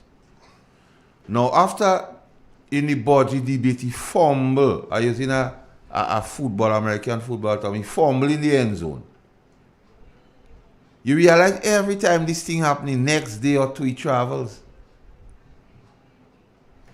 and try to get a forward from his travels. So he was taking this photo up with the Cuban president and others. Because he is only believing the grandeur, Andre. The fact that the budget presentation did not end it right. The fact that in his attempt to provide information for his allegation did not go right. The next day or two, he travel gate like a travel king. You know, you just get out. Leadership by avoidance. Afraid to, you know. He look, you know, like he's like a Drake. You always want to high, and when you don't want to high, you move. So he didn't get it from the body, so he move. Leadership by avoidance. So any pressure or anything to give Yendi, let them boys and them fight out with that. So this leadership by avoidance, the PM need to stop that. Be a man, because you made all kind of announcement before God and man. You think Grenadians? You make all kind of promises before the people, and I keep saying, you convince me in 5 months, Andre, that solving the country or solving the Grenadians was not on your agenda. He convinced me that it was just to quench his thirst for power and high office and put things in place for him to benefit. So he make promises that was impossible. He lie or limitless, and still all know, you know. He trying to use the court of public opinion, you know, by throwing out red herring. But at the same time, victimization continues in $100. Victimization continues to the point that the Imanis, he say he gonna make them and the post permanent, but he cut the budget. So with the budget cut, you know it must affect the program. The social safety net, which we know, has a direct correlation with crime. He interfered with that. As he interfered with crime rising. As he touched it, crime. Because he makes 600 people go. Most of which are women and 100. Most of it are women. And the Bible don't say the man had to take care of the woman. Yeah, I think you have a call.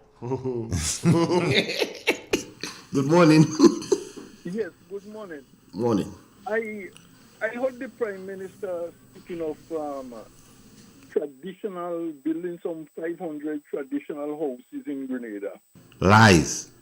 As far as I know, a traditional house in Grenada is a little 8 by 12 board house with a pit latrine on the outside. Right? So I would like for him to explain when he speak of a traditional house, because I know that is the traditional house, you know, and then we upgrade, you know, we move into a little wall house, a little bigger and things like that. So also I think, I'm not 100% sure, I think I heard that there is something like $2.5 million in the budget for this same project. If that is so, if I am correct, then that means that each house will cost approximately $5,000, right? Which we cannot even build a 8 by 12 board house these days with that money and put a pit toilet in it. The next thing I would like to comment on is that I listened to the budget and I was wondering what's really happening with the Prime Minister. So I went back to Lad Nelson Calypso, King Liar, and I played it about 4 times, and I had a real laugh. You know that Calypso, King Liar? I'll go find it. It seems as though the Prime Minister in a line competition rather than a Prime Minister. King Have Liar. a good day. All right, take care, brother. Yes, Igwe. Why, that developing trend with the present Prime Minister, which is not good, you know. Added to the fact that the country's image could be damaged by his utterances on the Polish passport issue. But what he's not telling people instructively, Andre Donald,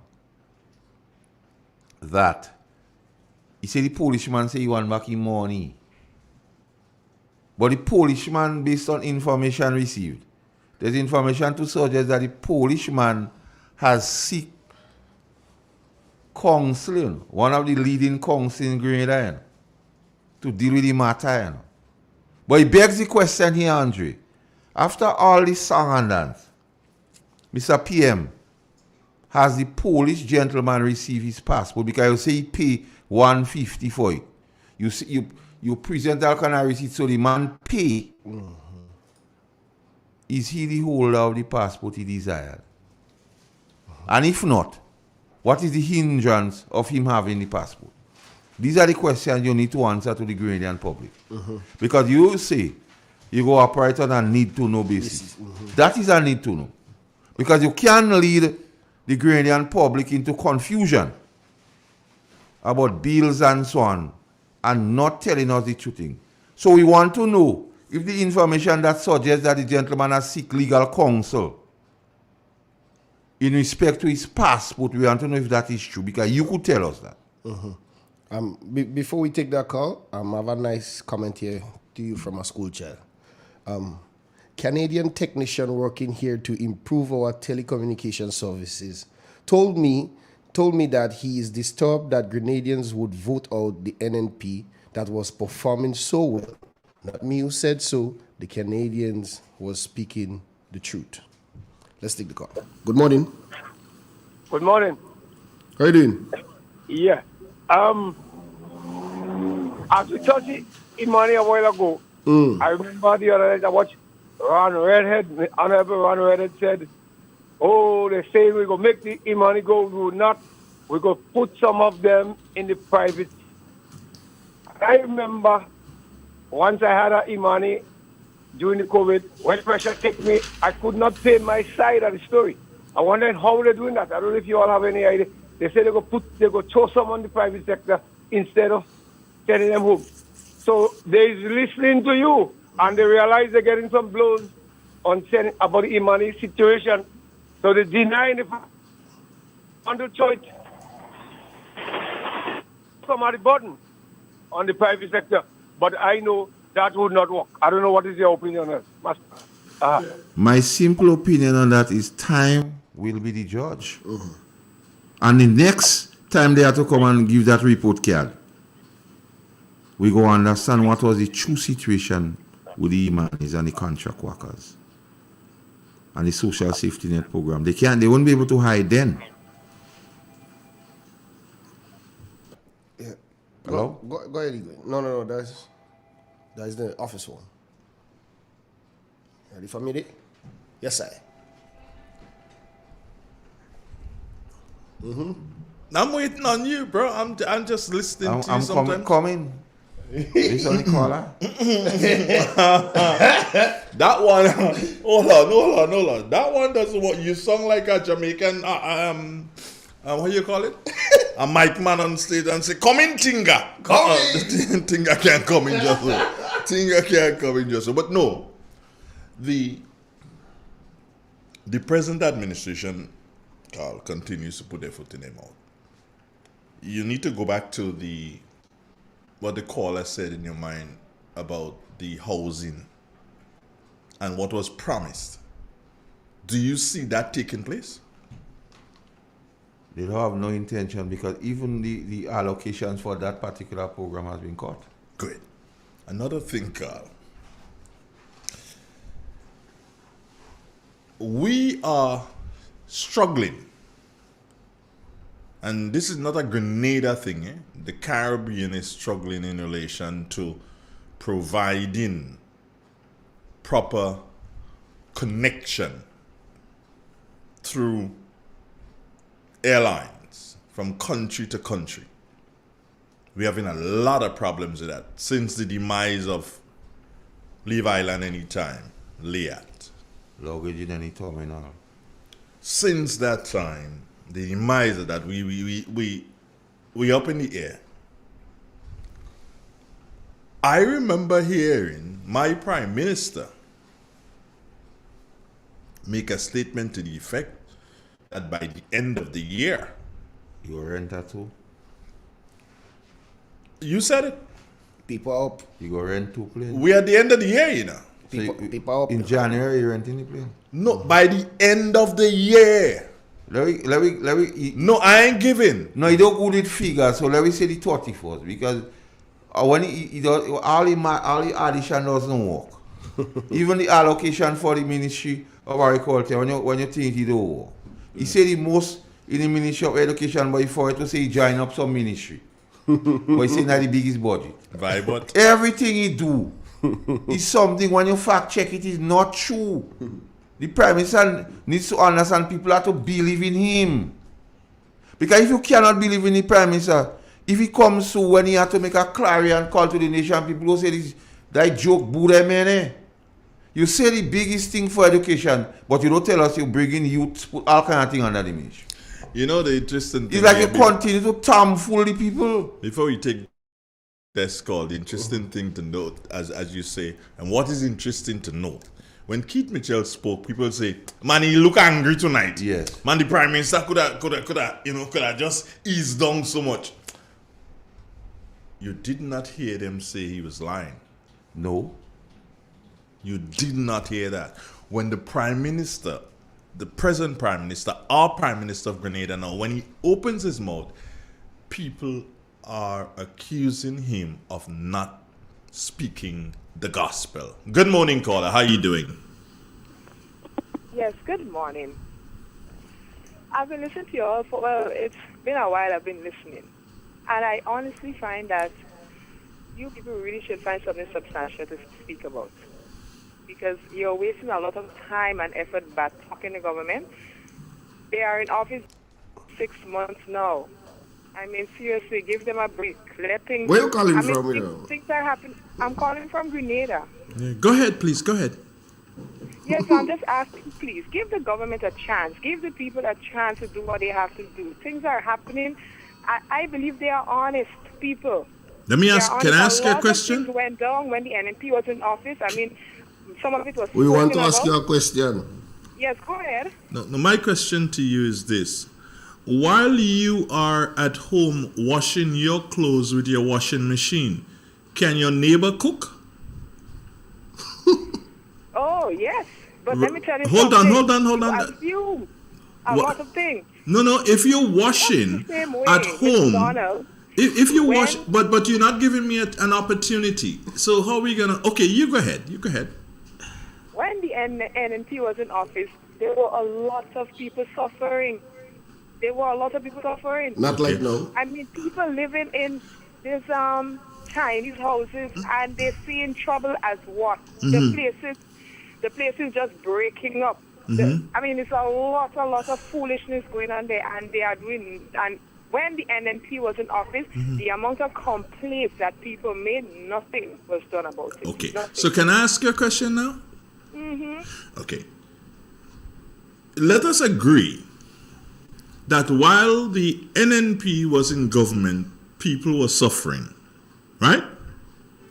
Yeah. Is it correct to suggest that now the NDC is in office, that people are not suffering? You see, Andrew, I said. No, ask a question. Just don't watch. You know what? I'm just going to listen. No, leave her there. I am just going to listen to you now. I'm not going to ask you another question. Good. Go ahead. One question, caller, if I may. Why you continue to listen if you say that's what we're doing? Why you continue to listen? See, that's the thing. No, just asking. I personally listen. There's a neighbor of mine who always listens. Same thing I ask you. If the neighbor could cook while you're doing your laundry, I ask you that. No, one other question again. One other question, caller. No problem. Go ahead. Tell me 2 things that we've been saying that is not true. We're waiting.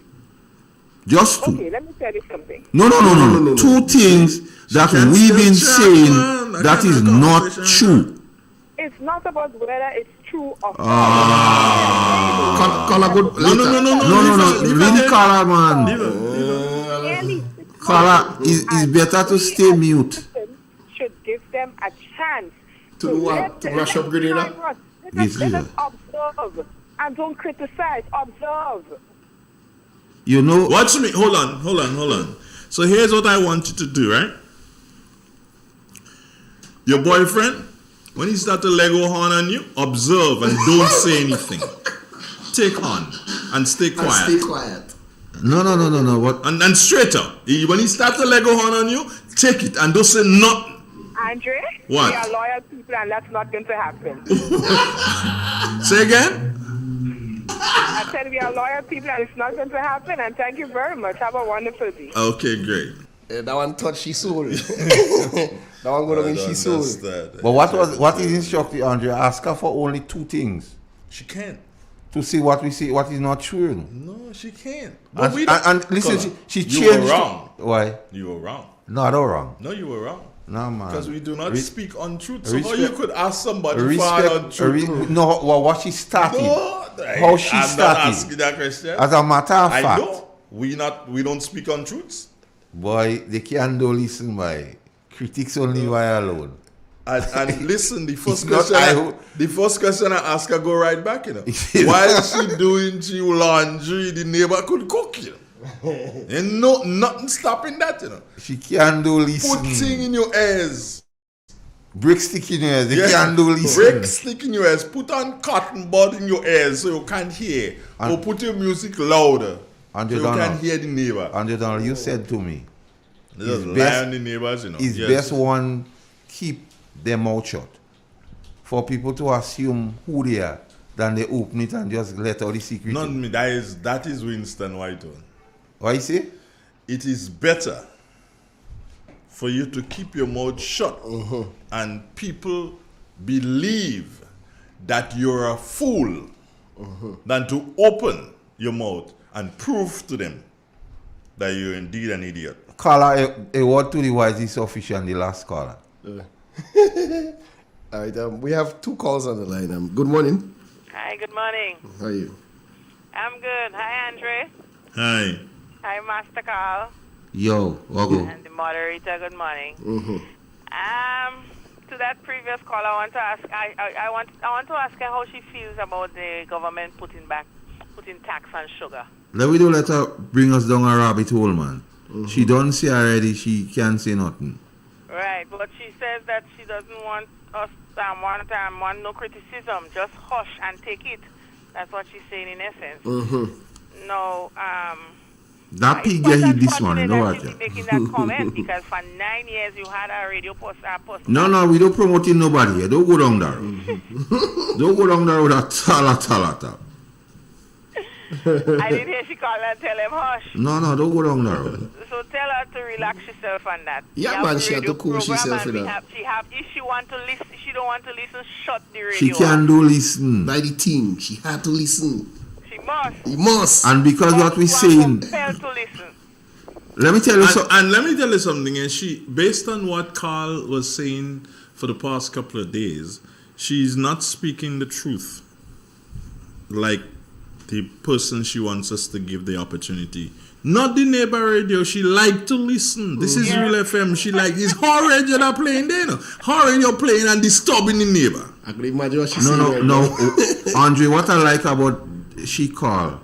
Now you know when you go to church and a someone preach and the gospel juke you, when you go home you trouble something. Yeah. You vexing with the pastor and you're saying, why that happened to the message? Yeah. He started to bring doubt in she own mind.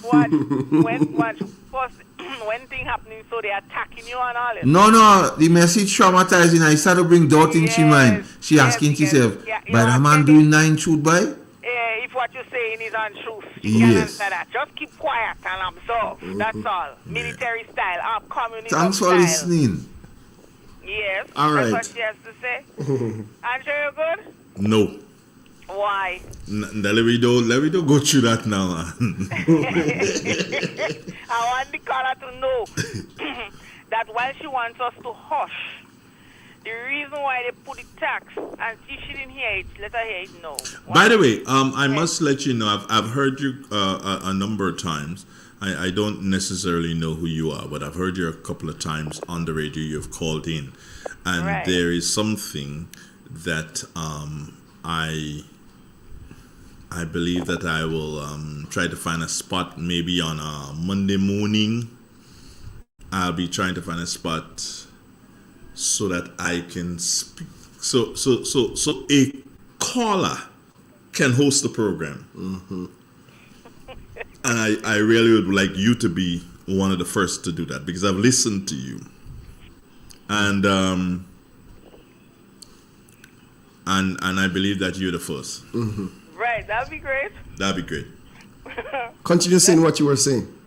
No, I wanted to just, it's all these things that's happening is real eye openers. You guys are doing a wonderful job in the eye opener. But one of the things that I want persons who are listening that want us to hush to note is that to me, to put tax on sugar is a crime against Grenadians because of the fact that every single household uses sugar. So the government will be collecting tax from every single household, and they'll probably be collecting more taxes than what they collect from gas because not everybody has a vehicle or whatever. And then at the end of the day, the person, I don't know how much the sugar will be going up to, if it's $3 or whatever. But what is hurtful to note is that people cannot buy the coloring, the thing to stew their chicken is brown sugar that is used. You understand? So you're taking away that it's like the poor man cannot might be able to buy some sugar to sweeten the tea for the child to go to school, and then the people that are doing the confectionaries, they're gonna that price of the that is gonna go up. So then, in other words, you're taking that ability from the person who is self-employed, and it's cheaper. It'll be cheaper to buy a lollipop or a biscuit than to buy a mango stew or a fudge in Grenada just now. So that's all I'm gonna say on that. We'll chat Monday. All right. I have a next one on the WhatsApp. Oh, he wanted to hear him, but he's gone. So if he comes back, I'll let you know. Andre, I cannot stay quiet. You can't keep calm and stay quiet. Hold on. When the government, in its amnesty declaration, gives a interest-free loan to businessmen to allow them to collect monies belonging to the government without repercussion and keeping it, I can't stay quiet when that happens. So, Carla, I won't stay quiet. You look at it that way. That's not a nice way to look at it. Well, The nicer way to look at it is to look at it this way. The vulnerable person who just picked up from government $450? Yes. The vulnerable person who just picked up $450 went to shop at a supermarket or whatever. And the taxes that business place would have collected, because this thing revolves, right, Carl? Yes. So those taxes is supposed to go towards that person getting that 450. The VAT goes towards that person getting that 450 next month. Yes. So right now, you do so and you tell the person, well, you ain't sure you're getting that next month, because I tell that businessman to keep it. Yeah. That's where it looks bad. So, Carla, we can't say quiet when that happens. Hold on, before we were about to take a break, but I wanted you guys to hear this guy. Hello? Just before we take the break. Hello? Hello? You have 2 minutes. Yeah. Okay, yeah. Listen, I would encourage Grenadians as citizens of the country, whenever something is going wrong, be it who, the leader or fellow citizen, we must speak out against it. Speaking out against something is not that you're not supporting. Speaking out against something you're supporting. Constructive criticism. The problem is we sometimes cannot take constructive criticism.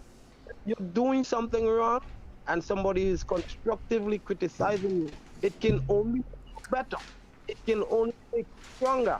So saying that just sit back and give people a chance while they wreck the system, that is not that is not prudent of us as citizens. We ought to speak up when we see something wrong. Thank you very much. All right, take care, brother. Yeah, folks, we're gonna take a break and we'll be back after we pay some bills.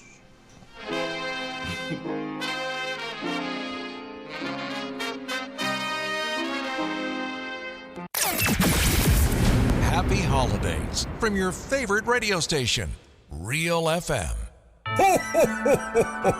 The Christmas breeze is blowing at Dominic's shopping centers. In Fun City Guave, Santa has brought everything you need this Christmas, including greeting cards, floor coverings, mats and rugs, mattresses, bed sheets, pillows and cases, a variety of household items, pots and pans, glass sets, mixers, blenders, toys, flowers, electronics including radios, Bluetooth battery speakers with lights and hi-fi, 4 and 6 burner stoves and refrigerators, washing machines and much more. We have clothing and accessories for the whole family. Extra opening hours for the Christmas season are Sunday 18th December. We will be open from 9 to 5 p.m. Call or visit us today on 444-8804 Lance or 444-9221 Down Street. Best wishes for the Christmas and a prosperous 2023. Dominic Shopping Center, the best in the West. It keeps getting better. The Granville Cooperative Credit Union wishes to advise the general public of its changes to its Saturday operations. Effective Saturday 26 November 2022, Saturday operations at both the Granville and St. George's branches will be from 8 a.m. to 2 p.m. The Granville Cooperative Credit Union, the best to save and borrow. Good day, Mr. James. I'm just here looking at Grenlec's new mobile app. Sounds great. Can I use it to check my bill balance? Absolutely. Let me show you. Enter your account number and Grenlec access number, and that's it. You can now check your balance, track your usage, receive outage alerts, and get updates from Grenlec in real time. You can even use the app to report a power outage or a fault with a pole or street light. Add as many accounts as you want. Track your business account, apartment rentals, and Granny's account, all in one convenient place. Thanks, Susan. I'll be telling everyone I know about Grenlec's new app. The Grenlec mobile app. Download for 24/7 access. The Housing Authority offers products that people can choose from, products that people can access, and I think anyone looking to build, just call the Housing Authority of Grenada. The service was superb. Every step of the way, they collaborated with the owner, they collaborated with the builder. The builder himself was really good. For what I've seen them do, I have to say that from buildings they have done in the past to where they are now, they have come up to speed with modern trends, modern designs, and I think I will advise anybody to choose the Housing Authority of Grenada.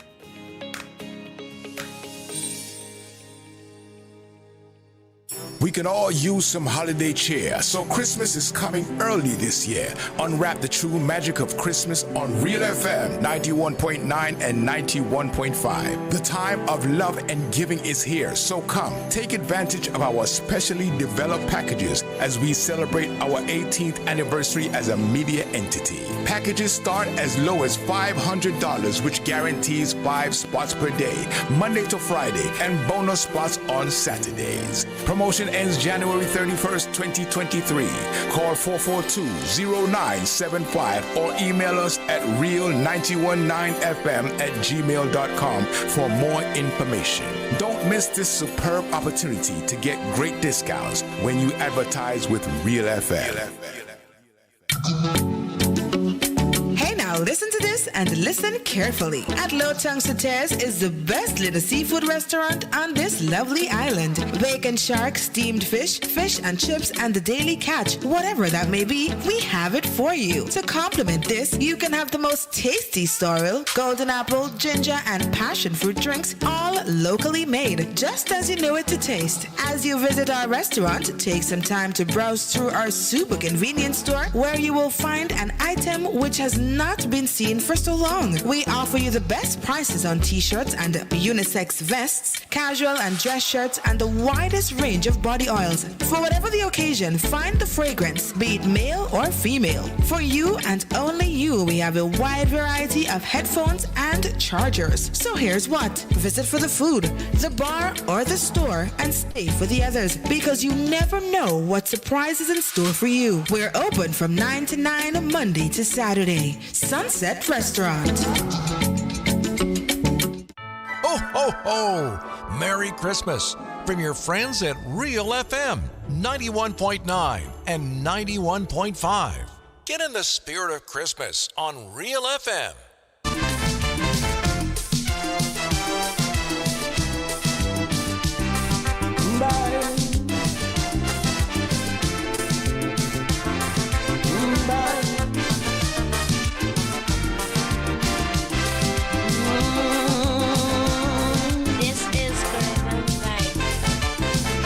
You asking me what is wrong with Trinidad? You can't understand why things go on so bad. You find we so rich in human resources, and yet the country going to pieces. Well, let me tell you, my friend, where we went wrong. After Eric Williams' old car breakdown, we called in an AR, we ordered an X-car, and installed a new driver. With 33 passengers from the party, we gave him a maxi taxi, fitted with mag wheels, tape deck, computer, air conditioned 8-cylinder. With posh new fittings, this maxi car arrived. Then it started to swerve and nosedive. It took a year for passengers to realize. They say the new driver cannot drive. Holy Willy Gui. Yes, folks, we back. We back. Let's go. I hear Andre you. Donald, let me hear you. I hear you. But you want to hear? What do you want to hear? Take on and stay quiet. Not me that say that. It's a girl from the Boss FM people that say that. Not me that say that. But no, hey, watch. This young lady, I'm happy that she called. She has just indicated, and if people who need to advertise, if they were listening and if they were not and their friends listening, and even those who are advertising now, what they should be saying is that, hey, we need to advertise more with Real FM, because it's not just one family in a home. People are playing this thing loud so that other people can hear, and therefore the message is being spread. So I really appreciate the fact that this lady called and she said that, hey, it's not her radio, that she's hearing somebody else's radio. So that means she depends on that person every day to put on that radio so she can listen, because she's been listening for 5 months now, and she asking for a break. You know, I don't know if folks remembered, and I'm going to say this. I need to say this. I indicated, and some people got upset with me. Even my producer was upset with me when I indicated that, hey, I was going to give the government 100 days. They got more than 100 days from me. So now it is fair game. It is okay for us to have the discussion. One thing I know Carl Caton. One thing I know Francis Pear. And one thing I know Kennedy Jack Budlal and Andre Donnell and Gates. One thing these 5 people will never do is to come here and lie to the Grenadian people. We will never ever do that. We'll never lie to you. We'll never mislead you. And we don't call name unless we have. Do you understand? If your name is called here, it is because we have reason to call your name. So when I say Keith Mitchell, I have reason to say Keith Mitchell. If he want to vex, it's his business.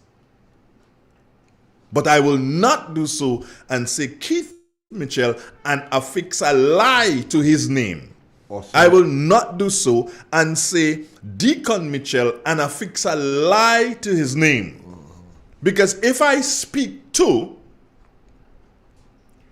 Deacon Mitchell and I say, hey, Prime Minister, you promised that by year's end, we'll be able to fix the issue in relation to travels within island states. As of now, Prime Minister, I don't know if it's something that's going to happen next week. But as of now, I'm not seeing anything. I'm not seeing, as they say, at the end of the tunnel, as a matter of fact, I didn't even know where the tunnel is because I didn't see no light. And I'm not lying. You said that. And there are a lot of other things that you said. Carl brought up one just now, that you said, Prime Minister, that you raised the budget for the Ministry of Education. No, sir. You added other ministries to that ministry, and thus, of course, the allocation will go up. But if we look at it, it may indeed mean that education receive on its own less money. It may, I didn't say it does. It may mean that if we look at what the figure says. So, sir, and to the supporters of the Congress, we don't tell lies on you. You have enough sin to bear already because you're lying on yourself. Listen, I think, yes? Listen, this $100. Proverbs 23, 13 and 14. Mm-hmm. Withhold not correction from a child. For if thou beatest him with the rod, he shall not die. Thou shalt not beat him with the rod, and he shall deliver his soul from hell. So I deliver them fellas their soul from hell. So don't tell me, sir. I been in the tree while young. I don't wait till the tree get hard and old for it to break. I train in the tree and he could take training. So if you have a problem with that, have a problem with the Proverbs 23, 13 and 14. Go and beat up on Proverbs 23, 13 and 14 card. That's not my word. I know your producer. I know your producer is going to say, hey, time for you to wind up. So I'm not going to even let him have to tell me. I have a caller on the line. Okay. Hello, good morning. How are you doing? Good morning. I'm good. I'm trying to see if I could cook to get something to eat. Mm-hmm. Something good. Good one. Yeah. I'm seeing a trend now. Okay. Yes. Should I say, you see me as an old thief and you see me break up in my neighbor's house, Andre, and you must just don't say anything, just observe me. You see me raping a child. Yeah. And you must all just don't say nothing, just observe. It's not my business, it's not your business to talk. I don't like that man, I just shove a knife in the gut. I don't say nothing. So is that the trend? Are we going down now? So because you know coming, you must do this country what you want. And nobody must say nothing to correct you, nothing to give you no advice, nothing to just observe you. So people must catch nenes. You do these things, send people home, do all these things.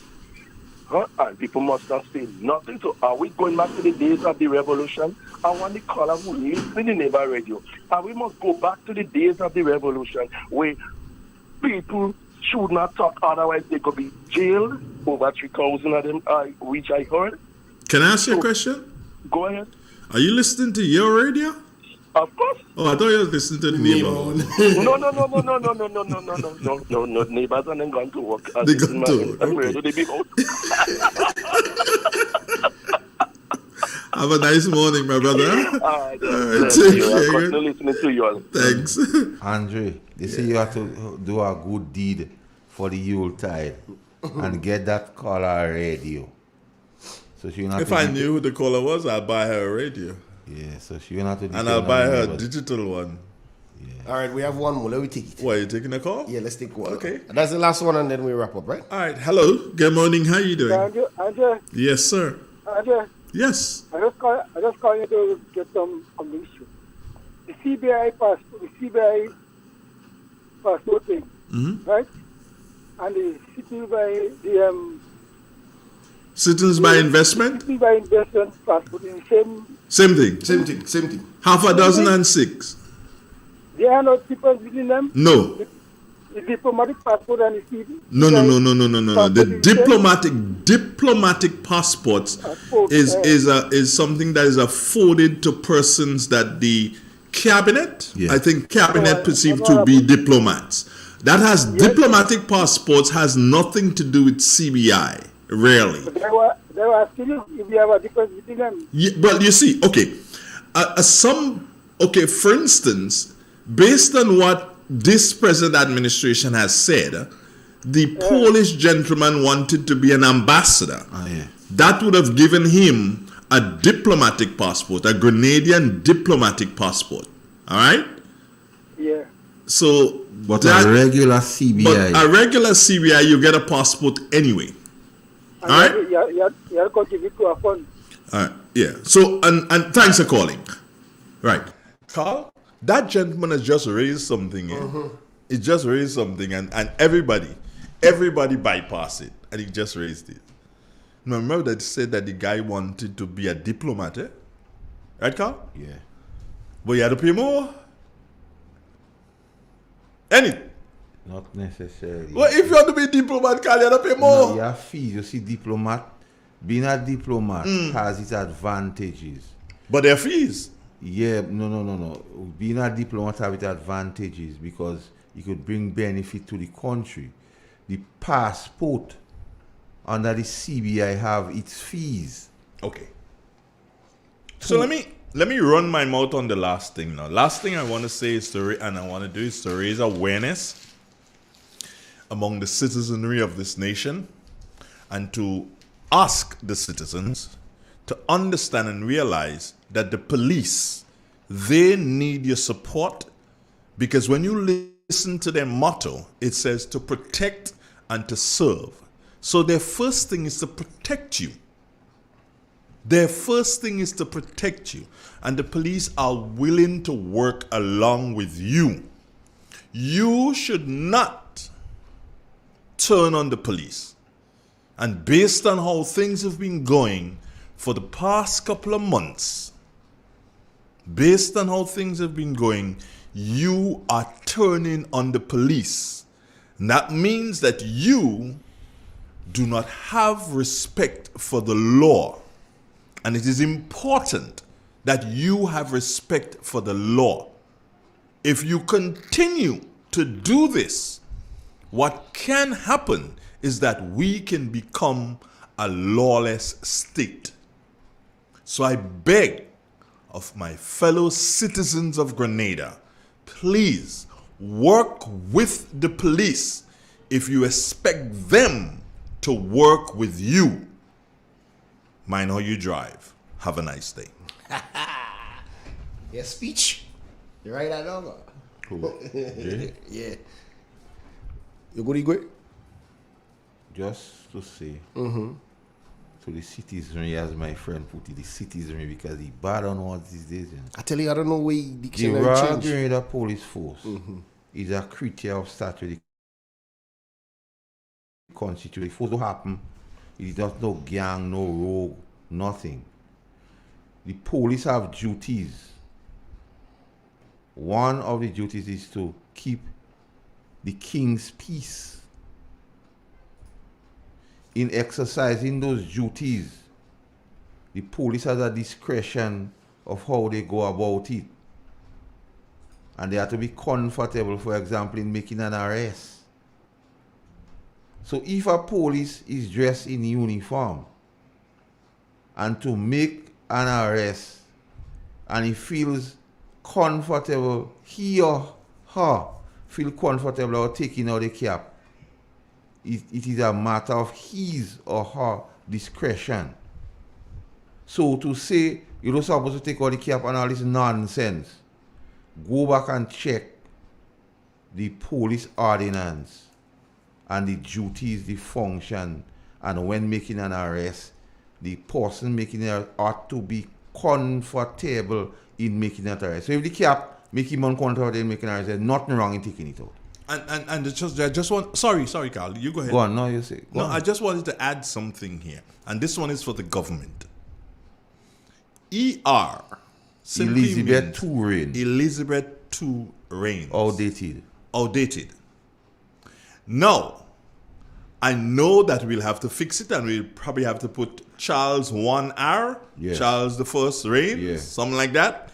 Here's what I say to you, government of Grenada, that we need to change. And it might be our first step to becoming a republic, Carl. It could be our first step to becoming a republic. Because C1 reigns, which is Charles I reigns, if we have to pay for that, then I suggest that we put something that will never have to pay to change again. Do you understand? Put something we'll never have to pay to change again. You're speaking of constitutional reform? Well, didn't the NNP try that and it didn't work because the NDC didn't vote? One thing, Andre, somebody make a very important observation here in the issue of the Polish situation. And what the person saying seems to have some sense, some salient. If it is true that this present Prime Minister, what he said that the Polish gentleman was offered a diplomatic passport, why would he want a CBI passport? I don't know. A Yeah, CBI passport. that showed me a asking. CBI passport can be any passport. No. The present Prime Minister said that the Polish gentleman was offered a diplomatic passport. That he was the present Prime Minister. Yeah. If that is true, and we are to believe that, why would the same gentleman apply for a CBI passport? Because you could make you could be a diplomat at large. You don't have to go through the CBI program to get the passport. So you see, every time these things pick up, another lie? you realize the truth abide it not. Okay. Have a good day, friends. God bless you. Take care of yourselves. And Carl, I guess, and Mr. Pierre will be going next. forward for this week, we'll be in the Utah season. How the programs will continue until when? That should be a conversation that takes place behind the scenes. Okay. Have a wonderful day. The mic is on. All right, folks, have a good one. Daddy People's We out. Parliament. I will see you on Sunday.